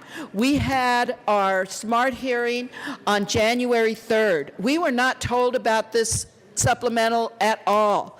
And that's what a committee of reference is supposed to do. And I came here knowing that the true power of the legislature is our control of the purse strings. So I was quite proud of all the members who stood in opposition to this bill to say, enough. We have one bit of power that we're going to use. But I think that forming this task force is a good movement towards a recognition of that power. It is the first time since I've been here, but I haven't been here that long, to say, we want to listen to you. We want to work with the legislature to address capacity. There are many ways, and we've talked about them in Judiciary Committee. Joint Budget Committee has talked about them. There's ways to do parole reform. There's ways to do sentencing reform. There's ways to look at community corrections and how we assign people there. There's other bills that we're hearing this year that we've heard in the past that address capacity. And we have to push corrections to do that. I'm willing to give this committee the time to do that and see that there's movement and vote for the supplemental. But I will tell you quite honestly, I've looked at their budget requests for the long bill, and we still haven't addressed private prisons and CSP2 and how we should address those two things. We need to do that. We need to put policies in place, laws in place that can reduce capacity. The budget for correction is well over $1 billion every year, and we keep spending it without questioning it. So I'm proud of every member in here who said, let's start looking behind the pages, behind the sentences, and see what we can do. And I'm very hopeful that this committee will do that and will sort of hold their feet to the fire and make those changes. So I'm voting for it, and I think each of you should vote your conscience. Thank you. Thank you. Representative Becker. Thank you, Madam Chair. Rep. Salazar standing on that file didn't help the podium height at all for you, believe me. So, members, as we're looking at this, I'm agreeing with my colleagues on the other side of the aisle of saying that we shouldn't be voting for this. This should have waited. I agree that we have a committee that's coming forward that's going to look at these issues and tell us what's going on and find a path for us all to come to agreement in the Department of Corrections. What is wrong with a few more meetings and waiting for those meetings to generate some outcomes that we can all live with so we can be together as a group? Sitting together as a group, once that task force has done its work, seems to be the best option on this and won't hurt the Department of Corrections inside of this budget. What I'd ask you for is to tell that group to go get to work, tell the governor's office to be patient. Let's sit back and see what those outcomes are so that we can all agree and get the Department of Corrections in line, which we know we've been battling with for many years, and let's work together as a group. I ask you to vote no on this. Representative Stain. Representative Stain. Thank you, Madam Chair. And Representative Salazar, wherever you're at, you are closer to my vote for AG. After that speech. Representative Stain. Yes, I will be to the bill. Still have a long ways to go. But anyway, on this bill, I am going to be a no vote on this as well. I am hoping that Representative Garnett, Representative Wist will be able to pull this curtain back and shed some sunlight into this issue, but so far the Department of Corrections has not self-corrected. I want to see more, so for right now, I'm going to be a no vote. Thank you. Thank you. Is there any further discussion? Mr. Assistant Majority Leader. Thank you, Madam Chair. And members, there's a lot of talk about process and there's a lot of talk about the commission. But let me be really clear. On your desk, you have the letter that the General Assembly sent to the governor. You also have the letter that the governor sent to the General Assembly. And you have an executive order. Did everybody hear that? We have an executive order. This body worked together and built trust on both sides of the aisle around the concerns that they have with the relationship between the legislature and the Department of Corrections. It is one thing to dig in and to say, you know what, we're going to kill this supplemental. But it's another thing to use the opportunity for true, meaningful policy reform and to move forward and trust and build the trust that we are going to meet it. There have been 2 members who have come down and who have expressed concern that this committee or this commission or this working group or task force or whatever you want to call it, it's actually a working group or study group, whatever, only met once. If you read the executive order, which you definitely should, the executive order only allows this commission to meet until April 1st. Only until April 1st. We have set up an opportunity for this body to hold the department accountable to the issues that have been raised and to make sure we have meaningful policy reform before the long bill shows up in the House. So if you are concerned that we only had one meeting, if you're concerned that we didn't get everything we want, we never get everything we want in this building. But look at what we do have. We have an executive order. We have 8 members of the General Assembly, 2 from each side of the aisle in both chambers, who we are entrusting to go down and fight for us. If you vote no on this supplemental, you will destroy the delicate trust that we have built up with the executive branch for true, meaningful reform. You want to stand down here and you want to talk about how we shouldn't pass this supplemental and we're going to kill this supplemental and we need to band together and we don't trust the department. I don't disagree with you. I understand where you're coming from, but I want true, meaningful policy reform so we don't have to be down here the next year having this same discussion. And we have set this up. We have set it up so that we wanted to make sure that the department came forward and were honest, and the members, make sure you read that executive order, see who we put on the commission, members from adult parole, a person from the parole board, an expert in community corrections. We are bringing the people to the table to truly make meaningful reform. Killing this bill doesn't get you meaningful reform. Killing this bill actually just puts you back in the situation that we're going to be in next year, and the year after that, and the year after that.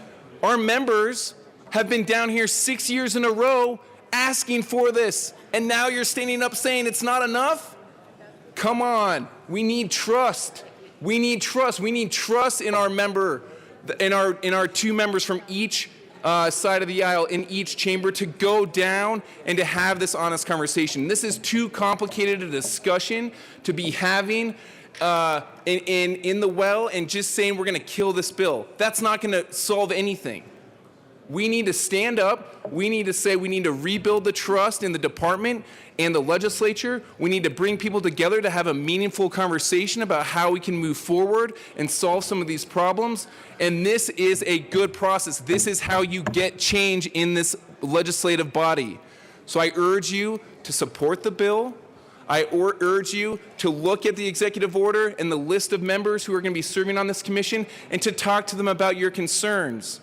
And I urge you to trust that we can do this. And if it all falls apart, and the department isn't acting in good faith, guess what? We have the long bill coming up, and we have positioned this commission to be successful. It's this hard stuff, but if you vote against this supplemental, you say, you know what, I don't trust in my members, I don't trust in this process, and I don't really want meaningful reform. I just want to send a message, and that's not why I'm down here. Representative Herod. Thank you, Madam Chair. I want to take us back a little bit to the conversation that we began to have around the supplemental when it was first introduced to this body. It was very concerning to me and other members that the Department of Corrections budget continued to grow. It's concerning to me that 7 of 10 years, out of the last 10 years, their projections have been wrong, and they've come back to this body to ask for additional funding. That is very concerning to me. As I looked through the data, and I heard the Department of Corrections talking about DOC's vacancy rate, and made us very concerned that we would not have places to house our prisoners, and possibly even putting our prisoners in our county beds. That was the first conversation that we had. We found out that the information that we had was incomplete at best, and possibly even faulty. As we dig through this issue even more, I have found that over the past few years, the Judiciary Committee, this body, has been very frustrated with the information that the Department of Corrections has brought to this body to ask for additional funding for programs and for beds, but maybe not addressing the root issue of our incarceration problem in Colorado. So I just want to bring some numbers to the fore. So I will say that while this supplemental is in front of you, we have 400 beds empty in corrections today. We have 350 beds empty in community corrections today. We have a disconnect between the parole board, the community corrections board, and the Department of Corrections today. So members, when I came to you a couple weeks ago and asked for your support to hold this supplemental so that we could get the information that we needed to make intelligent decisions on the future of the Department of Corrections, I have to tell you that I appreciate your support. Thank you for that, for standing with us in this. But I will also tell you that continuing to not address this concern head on means that more black and brown people are going to jail and being incarcerated every day. It means that we are not addressing the core issues of our concern, which is why aren't people moving into community corrections? Why aren't people having conversations with the parole board? Why do we have 8,000 individuals in Colorado eligible for parole waiting for their hearing? Why is that happening? Thousands of people. The number keeps changing. So I will tell you that this is a very, very concerning issue for me, and I appreciate the support of the Assistant Majority Leader, as well as the Assistant Minority Leader, Representative West, in having this conversation together.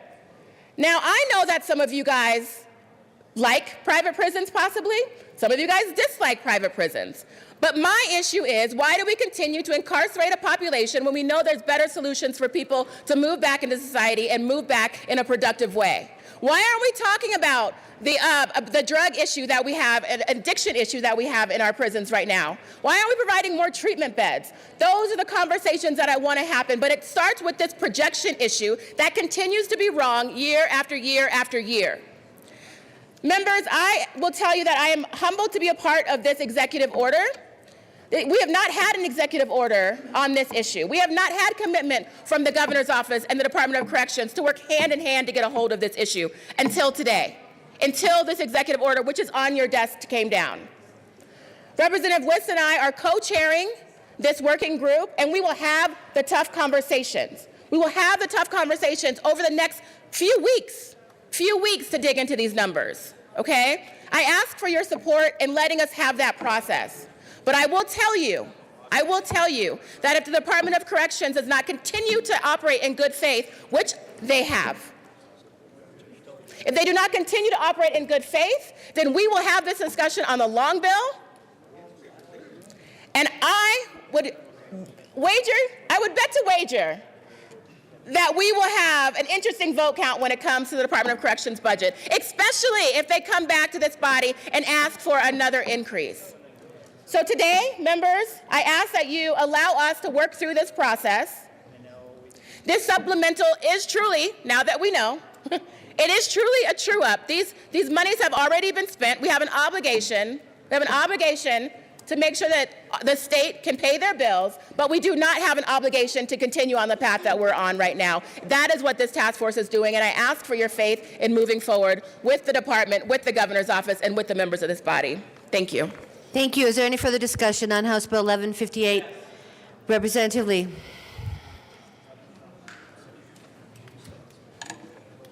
Thank you, Madam Chair. I too urge support for this budget request. The opposition to this bill during the supplemental process was an expression of indignation at the growth of incarceration and at incarceration spending. I applaud and I am heartened by this sentiment. It's been a fight that I've been engaged in for the past 7 years. It's a cause I've been championing for 7 years. As described by my colleagues, and I really appreciate their work on this, we now have a task force of legislators and executive branch leaders from DOC, from parole and community corrections to look deeply at these issues. We met yesterday, and I can affirm that there is a good faith commitment from all sides to deal with the population growth in the Department of Corrections. As a practical matter, voting for this bill is merely telling the state that it can pay its bills. These are bills for expenses that have already been incurred. There are beds we've been leasing already and meals that we've been serving to people in prison already. So I'm committing to continuing to work on this bill, and I'm committed to continuing our work on mass incarceration. Ladies and gentlemen, there are bills coming forth in this legislative session to deal with community corrections, to make that process work better between the Department of Corrections and community corrections. There's bills to make the parole board system work better. There's bills to make presumptive parole part of the process. This is merely a true-up. This is not the place to have the discussion. DOC is not the enemy. DOC has not given us false information on these projections. DOC does not make these projections. They're made by Ledge Counsel and DCJ. Department of Corrections reacts to the projections that are made by other entities. The Department of Corrections is working in good faith to work through this process so that we can reduce mass incarceration. I urge support for this bill. Representative Rankin. Well, thank you, Madam Chair. It's an interesting debate to me. I've been looking for disagreement, and I'm finding that we're almost in violent agreement on this issue. But I wanted to just put in perspective, where this came from, because a lot of this started with Budget Committee, and we've thankfully, thank you, have thrown it over to the whole legislature, where we often do important issues. But really, our responsibility as a Budget Committee is to take care of the budget for you, not to make big political decisions, and that's why we're bringing this amendment in this form. In September, we actually voted on something called a 1331 supplemental. That means we gave the department authority to go ahead and go to work. We actually authorized a new prison, or at least the lease of a private prison. That was not implemented. The data didn't bear that out, so they never did it. So they came back in December to ask us to renew that supplemental. This time we took out the money for any new expansion or prison. So, and we did it, Representative Salazar, because we don't disagree with all of your comments about data and prisons. And we had disagreement in the Budget Committee whether we should continue to authorize this new prison. We had authorized it in September. They asked us to redo it. But on your behalf, we said no. We stripped out that new money, and the only thing we left in this supplemental was taking care of the budget. And the budget is we do this every year. About the middle of the year, we call it a true up, call it a take care of the bills. but the money in there takes care of money that's already being spent in this fiscal year. We ask you, the legislature, to take on the big decision of where we go with a new prison or what kind of prison. So this, in our minds, in JBC mind, this has nothing to do with whether it's a private prison or a public prison. It has nothing to do whether we open the Huerfano prison or whether we redo and open a 900 unit facility sitting vacant in Canyon City. This is not what that is. So what we're recommending to you is that we fix the budget, and then with this committee and as we go through figure setting, we talk about where we go next. So I just want to clarify the process for those of you who may be, I know it's confusing. It's hard to get into all this. It's hard to track what we do. But on Budget Committee, it was in there and we took it out so that you could make the decision. I just want you all to understand where we are on that. Representative Lebsack. Members, let me tell you the reason why I'm a no on House Bill 1158. There's a number of reasons, but let me tell you the primary reason. Ask yourself this question, members, and this is very important. I hope that you're listening. Why is it in the United States of America, a country that I served in the military, and many of you served as honorably discharged veterans, why is it in the United States of America we lock up, we jail, we incarcerate more people in our country than any other country in the world? And I'm asking you this question. There has to be a reason. So let's talk about two possible reasons, and this is one of the reasons why I'm opposed to House Bill 1158. Either, on one hand, we have so many criminals in this country that we have to lock up our citizens at a greater rate than any other country in the world. That's point number one. That's one choice you can choose. I don't agree with that. I will not accept that. Or what we've done is create laws that jail, imprison, and incarcerate our people, our citizens. And it's because of the laws that we've created at a higher rate than any other country in the world. So which one is it, members?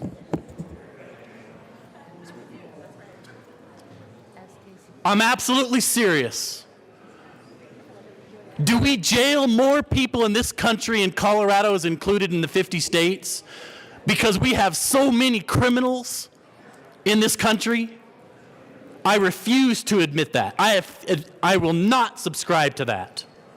Or, on the other hand, we either have created, we have dreamt up and created reasons why we should be locking up our people at a higher rate than any other country in the world. Representative Lebsack, I really want to give you a little bit of leeway, as I've given everyone else, but at least try to connect it with 1158, please.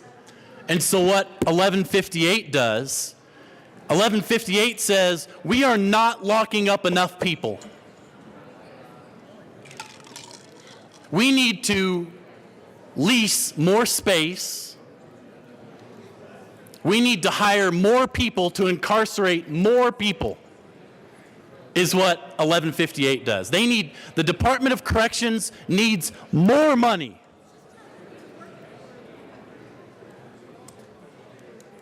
to lock up our citizens. We are not locking up our citizens at a high enough rate. And so that's the reason why the Department of Corrections went to the JBC and said, we need more money to lock up our folks. This is absolutely ridiculous. That's only one reason why I'm a no. I can be up here all day, and I might. This is infuriating. the audacity of the Department of Corrections to come back. We have a member from Colorado Springs. He just sat in this well less than 5 minutes ago and said he's been working on these issues for 7 years. And they still haven't got the message to my colleague from Colorado Springs. They still haven't got the message. They need more money to lock up my citizens. Your citizens. Members, on so many levels, this is a bad bill. I'm going to talk later on this afternoon about it, but I'm going to bring another reason why we should be opposed to this bill. So, last year, Senate Bill 17267, yes, that bill again. And I'm speaking to the bill. I'm speaking to this bill, House Bill 1158, and how it's been affected by House Bill 17267. Representative Lebsack, let's just stick to House Bill 1158, okay? Yeah, I can start reading it, Madam Chair, but I'd rather not do that. I'm going to Whatever stick to you'd House like. Bill 1158 and say explicitly that what we did with Senate Bill 17267 was the following. Every single department, members, every single department was going to bring forward a budget, and we're talking about this year's supplemental, and I'm aware of that, but let me interject that. Senate Bill 17267 said a lot of things. But one thing it specifically said, because we wanted to get bipartisan support from 267, the members over here said, you know what? If some of the members over here are willing to vote for Senate Bill 17267, what we're going to do is we're going to add a caveat. And we're going to say that any budget that's introduced, that's brought forward by this administration and brought forward by any of the departments except for education and transportation, was going to come with a reduction of 2%.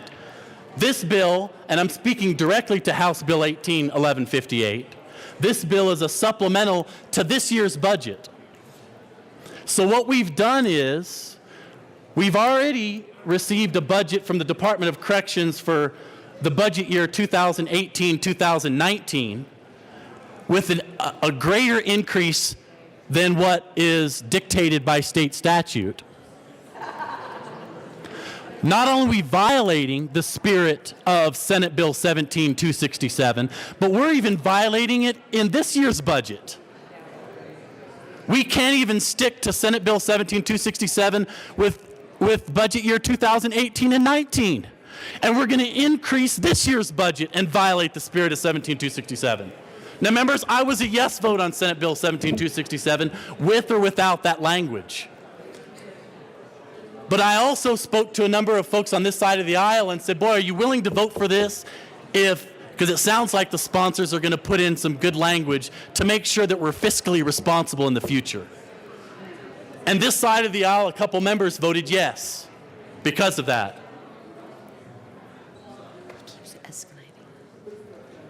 Members, how can we sit here with a straight face? My colleague from Thornton actually said the word lied in the well. I won't go that far, but maybe. My colleague from Thornton said the department actually lied. What I'm willing to say is that the numbers have been, let me see if I can find a politically correct word to use, fudged. And so I'm not going to go as far as my colleague from Thornton and say that they lied, but we're going to get down to the bottom of it. They removed a portion of the supplemental because the numbers didn't add up. But members, another thing that doesn't add up is not only that we're incarcerating a higher percentage of our population than any other country in the world, and our Department of Corrections needs more money to lock them up. That's point number one. Point number two is we agreed in this chamber and the other chamber of 35 folks that we were not going to increase the budget of the Department of Corrections. In fact, they were going to come back with a budget from the governor's office, which would be a reduction of 2%. And not only did we violate the spirit of Senate Bill 17267 with House Bill 1158, with the supplemental because we're even asking for more money than we got that we approved last year. Members, when are we going to do what's right and tell the Department of Corrections we are not going to violate the spirit of our state statutes and violate the spirit of Senate Bill 17267? And for that reason, I move Amendment L001 and ask for it to be properly displayed. L001 is properly before us. Please proceed. Members, this amendment is directly to the point. Now, there might be an attorney or two that might want to come up to the well and start talking about how we did not violate by letter state statutes. But I would ask this assembly, especially the folks on this side. The folks on this side of the aisle said, you know what, we need to pass Senate Bill 17267. And in future supplementals and in future budgets, we should not be increasing our budgets when it comes to locking up our citizens. In fact, every single department except for education and transportation was supposed to submit a budget for 2018 and 2019, and this is why we're specifically talking about this House Bill 181158. Not only did we violate, and I'll speak directly to the amendment. Thank you, Representative Lebsack. Not only, I'll read it to you, in fact. The Department of Corrections and the Governor's Office violated the spirit of Section 2437305 from Senate Bill 17267 by not including the 2% operating reductions. This is important for this side of the aisle. This is the reason why some of you voted yes on it. Not including the 2% operating reductions in the 2018-2019 request. And members, this is just a footnote to the bill. This is absolutely fits underneath the title. Because the Governor's Office and the Department of Corrections violated the spirit of Section 2437305, the department request to increase the 2017-2018 is both irresponsible and not fiscally responsible.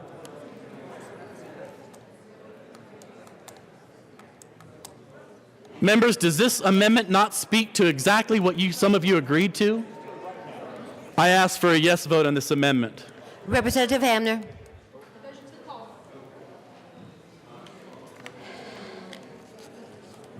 Question before us, division has been called. The question before us is the adoption of, yes. Okay, excuse me, I did call on Representative Hamner before division was called, so Representative Hamner, would you like to speak?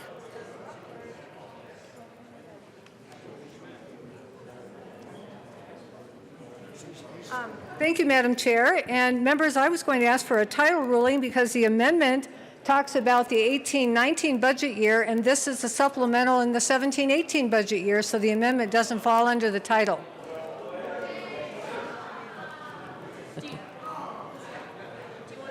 Yeah, we will go into recess.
Thank you. We will come back to order. The chair rules that L001 does not fit under the title.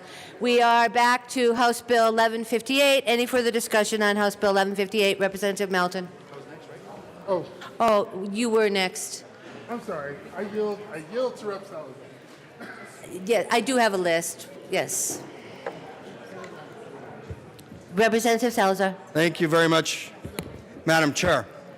So I want to be perfectly clear because it seems that my statements were not necessarily heard correctly. So I want to be clear about what I said. I honor the commission that was set up as a result of us drawing the line. I honor the Assistant Majority Leader for helping get that together. Yes, that is the right thing, is to honor them for doing that. What I am upset about is you don't have one meeting with DOC and think that everything is okay. This is how they've played their games for years. This is how they played their games. We have seen it on judiciary. For years, we have seen it. So what I was asking for is very simple. Why are we voting on this bill today? Why couldn't we give it one more week? So there's no danger in holding off for a week. In fact, there's no danger in holding off for 2, because that gives the commission even more time to report back to us showing that they're holding their feet to the fire. One meeting. And we're supposed to placate them by saying that we're going to vote on this supplemental? No. The General Assembly doesn't have to placate the executive or the DOC on issues that they have failed to address for years. In fact, I would say that if we were going to vote on this supplemental, let's see them do something other than attend a meeting. Let's see them do something by start providing information to the parole board. Let's see them do something by sitting down with community corrections. Let's see them do something. That's good faith from them, which we've never had. That's why I'm saying I'm a no vote on this. It's premature. In fact, those are the words I used. It's premature to vote on this bill off of one meeting. I have faith in my colleagues on the commission that they're going to hold their feet to the fire and come up with some real solutions. I have faith in that. I don't have faith in just Department of Corrections saying, oh yeah, we heard what you're saying, legislature. We're going to do X, Y, and Z, because we've heard that argument and heard those statements for 6, or at least I have, for 6 years. This bill is premature. Wait, you could even wait one more week just to let the commission do what it's supposed to do. And that's why I'm a no vote. I can't, voting your conscience means that you're just allowing for one meeting to happen when nothing really happened in that meeting except exchange of information. How can you even have a conscience about that? Nothing came about from it. Just wait a little bit. You want to put the heat on Department of Corrections to come up with things? Wait one more week. Let's see what happens. But again, I honor our commission members. I honor Representative Wiss, Representative Herod for co-chairing this endeavor. And it's the right thing to do. But it's not the right thing to do to vote in favor of a bill that is not ripe to be voted on. It is not ripe. We got nothing out of it as of yet. So I'm raising a strong opposition to House Bill 1158, most respectfully. Thank you for sticking to the bill, Representative Salazar. Representative Wilson. Thank you, Madam Chair. Members, you all have a multi-page amendment at your desk. I'm not going to run that. I heard the gasp, okay? We're not going to kill those trees. Colleagues, we've been frustrated for years over this issue. This is nothing new. We, the legislature, have approved the budget every year. Guess what's in it? DOC. We've approved it. We're getting lathered up over something that we've had oversight on for years, for every year I've been here, which is kind of spooky because there are not many of you who've been here longer than I have anymore. It's kind of spooky. But we have done it, and we're getting lathered up over something that we have responsibility for. We have responsibility for. And as a side note, I want you to understand there is fallout to this that you may not have realized. Be careful who you're attacking. I'm one of the few in this chamber that actually has DOC facilities in their district. I happen to have most of them in Colorado, a significant percentage of them. DOC employees are watching us. As an educator, when this body failed to pass an education bill to finance education, the employees in my district were upset, nervous, paranoid. So that's what we're doing to those employees, and they happen to be the ones that struggle with affordable housing in my district. Here's another news flash for you. They supervise those we don't want to. DOC, Representative Lebsack, does not lock up anyone that's not sent to them. They're not out recruiting them. But him. I'm glad that we are finally addressing this issue. We haven't done it in a year, and now we're so lathered up that we've got to point our finger at DOC saying, look what you've been doing, and we say, okay, now we're going to take control of it. But be careful of pointing the finger of responsibility to the group that we have direct approval over. Because you see, that way we don't have to point the finger at ourselves. We messed up, folks. We messed up in our supervision. So we need to take responsibility for it. It's time we took control. I am very glad that we now have someone who's going to meet with DOC and get these figures and set those parameters. That is progress. Let's don't cause any more consternation on the part of DOC employees. Let's put the consternation where it needs to be, at our feet and at DOC's feet. Vote yes on 1158, and let's take back our responsibility in this process. Thank you, Madam Chair. Representative Wist.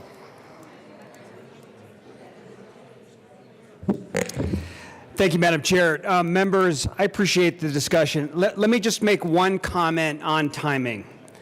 And I think it's fair to say that we've had a rocky relationship with DOC. Let's call what this commission, what this committee is going to be doing, an opportunity for us to have a little bit of therapy to work on our dysfunctional relationship with DOC. The question is, do we increase the likelihood that that experience, that conversation, that this committee will be successful if we go into therapy without a restraining order hanging over our heads? And I'd suggest to you that a vote today to move forward on this supplemental, as Representative Wilson has suggested, is a gesture of good faith on our part to have this conversation. I think optics matter, I think tone matters, and I think, yes, substance matters. I agree with many of the concerns that have been raised by various colleagues in this chamber today about how this has gone in the past. Members, we have an opportunity here to turn the corner. I wouldn't be recommending this course to you if I didn't think this was in the best interest of this body and to put us in the best position possible to be successful on making sure that the vote on the long bill for DOC is one that we can all be proud of. So again, I ask for an aye vote. Thank you, Representative Melton. Thank you, Madam Chair and members. I'm glad we had a great debate on this. I would ask for an aye vote on 1158 and call for division. The question is the adoption of House Bill 1158. A division has been requested. All those in the chamber that are not entitled to vote, please be seated.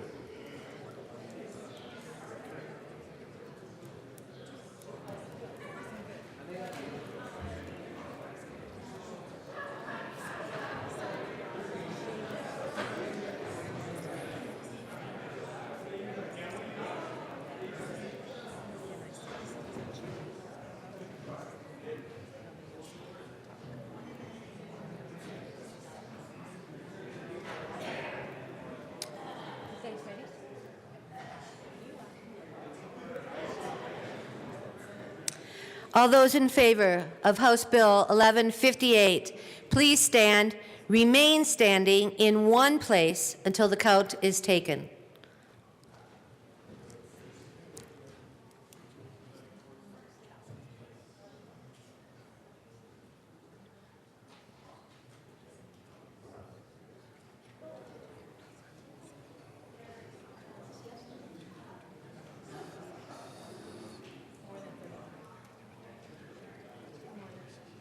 The chair is not in doubt. House Bill 1158 passes.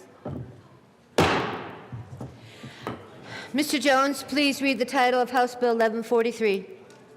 Madam Majority Leader.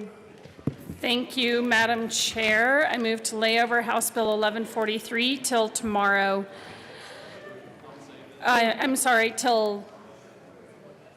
Till tomorrow.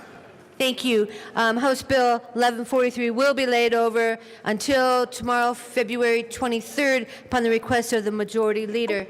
Mr. Jones, please read the title of House Bill 1126. Oh, Madam Majority Leader. Thank you, Madam Chair. I move to lay over House Bill 1126 till tomorrow, Friday, February 23rd. Thank you. House Bill 1126 will be laid over until Friday, February 23rd, upon the request of the Majority Leader. Madam Majority Leader. Thank you, Madam Chair. I move to lay over the balance of the calendar. The balance of the calendar will be laid over upon the request of the Majority Leader. Madam Majority Leader. Thank you, Madam Chair. I move that we rise and report. You have heard the motion. Seeing no objective, the committee will rise and report.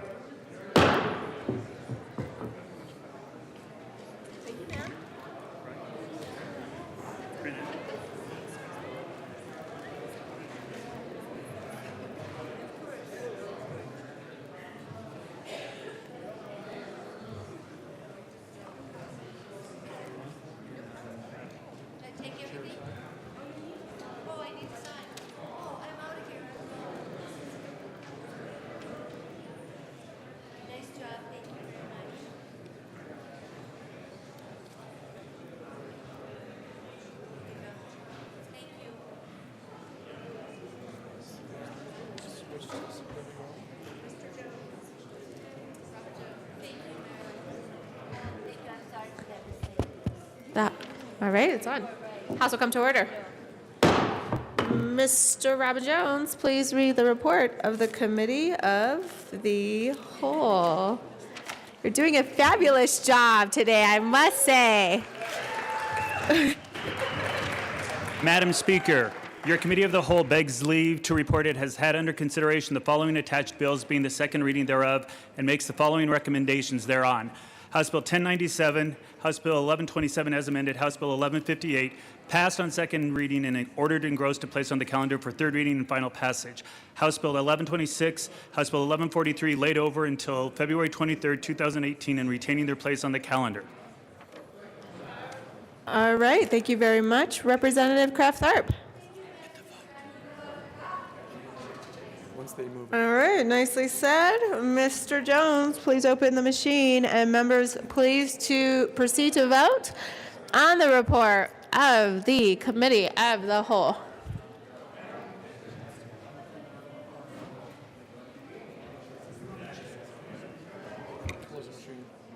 And then she'll read that. and we're good.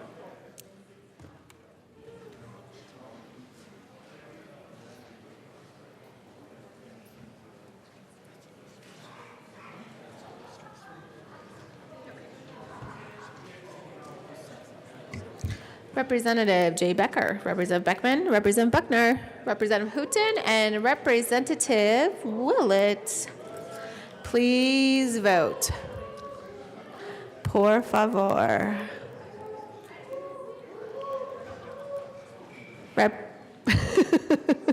Representative Hooton.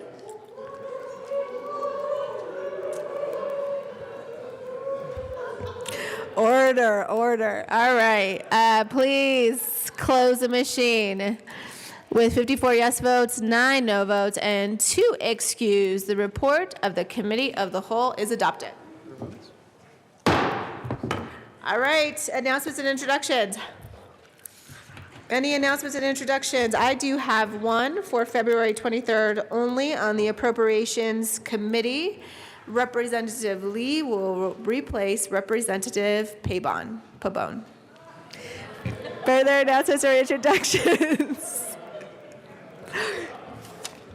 Going once, going twice. All right, Representative Winter is the person I saw with her hand up. Thank you, Madam Speaker. Members of Transportation and Energy, we are meeting. Let's meet 5 minutes after adjournment. We have two bills. They shouldn't take very long.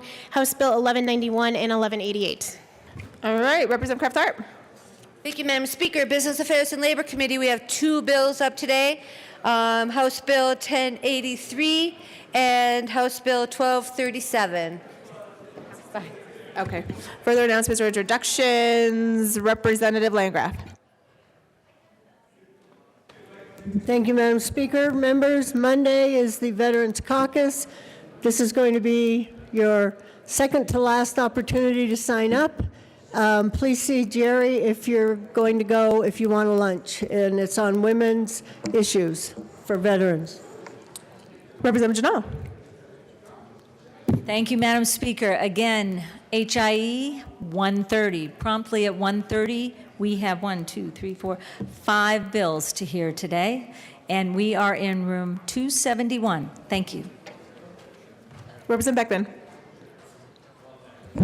Thank you, Madam Speaker. Just a reminder that the Legislative Caucus on Aging is tomorrow morning at 7:30. It's going to be in 107. Come hear about senior housing needs, forecast gaps, and opportunities in Colorado. 107 tomorrow morning at 7:30. Representative Lee. Thank you, Madam Speaker. Just an announcement to the Judiciary Committee that two bills that were on yesterday's calendar have come off. 1176, the reentry offender reentry program, and 1109. They'll be heard at another time. Thank you. Representative Foote.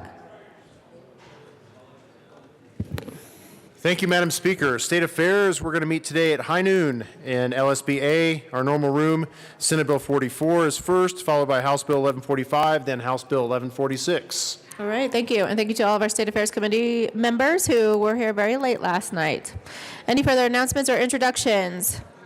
Seeing no further announcements or introductions, Assistant Majority Leader Garnett. Thank you, Madam Speaker. I move that the House go into recess until noon today. Okay, seeing no objection. Maybe 1 o'clock. Sorry, Madam Speaker. It is 5 to noon. That's okay. You could also say later today, and it gives us more flexibility. But either way, 1 p.m. Thank you, Madam Speaker. I move that the House stand in recess until later today. All right. I like that. Seeing no objection, the House will stand in recess until later today.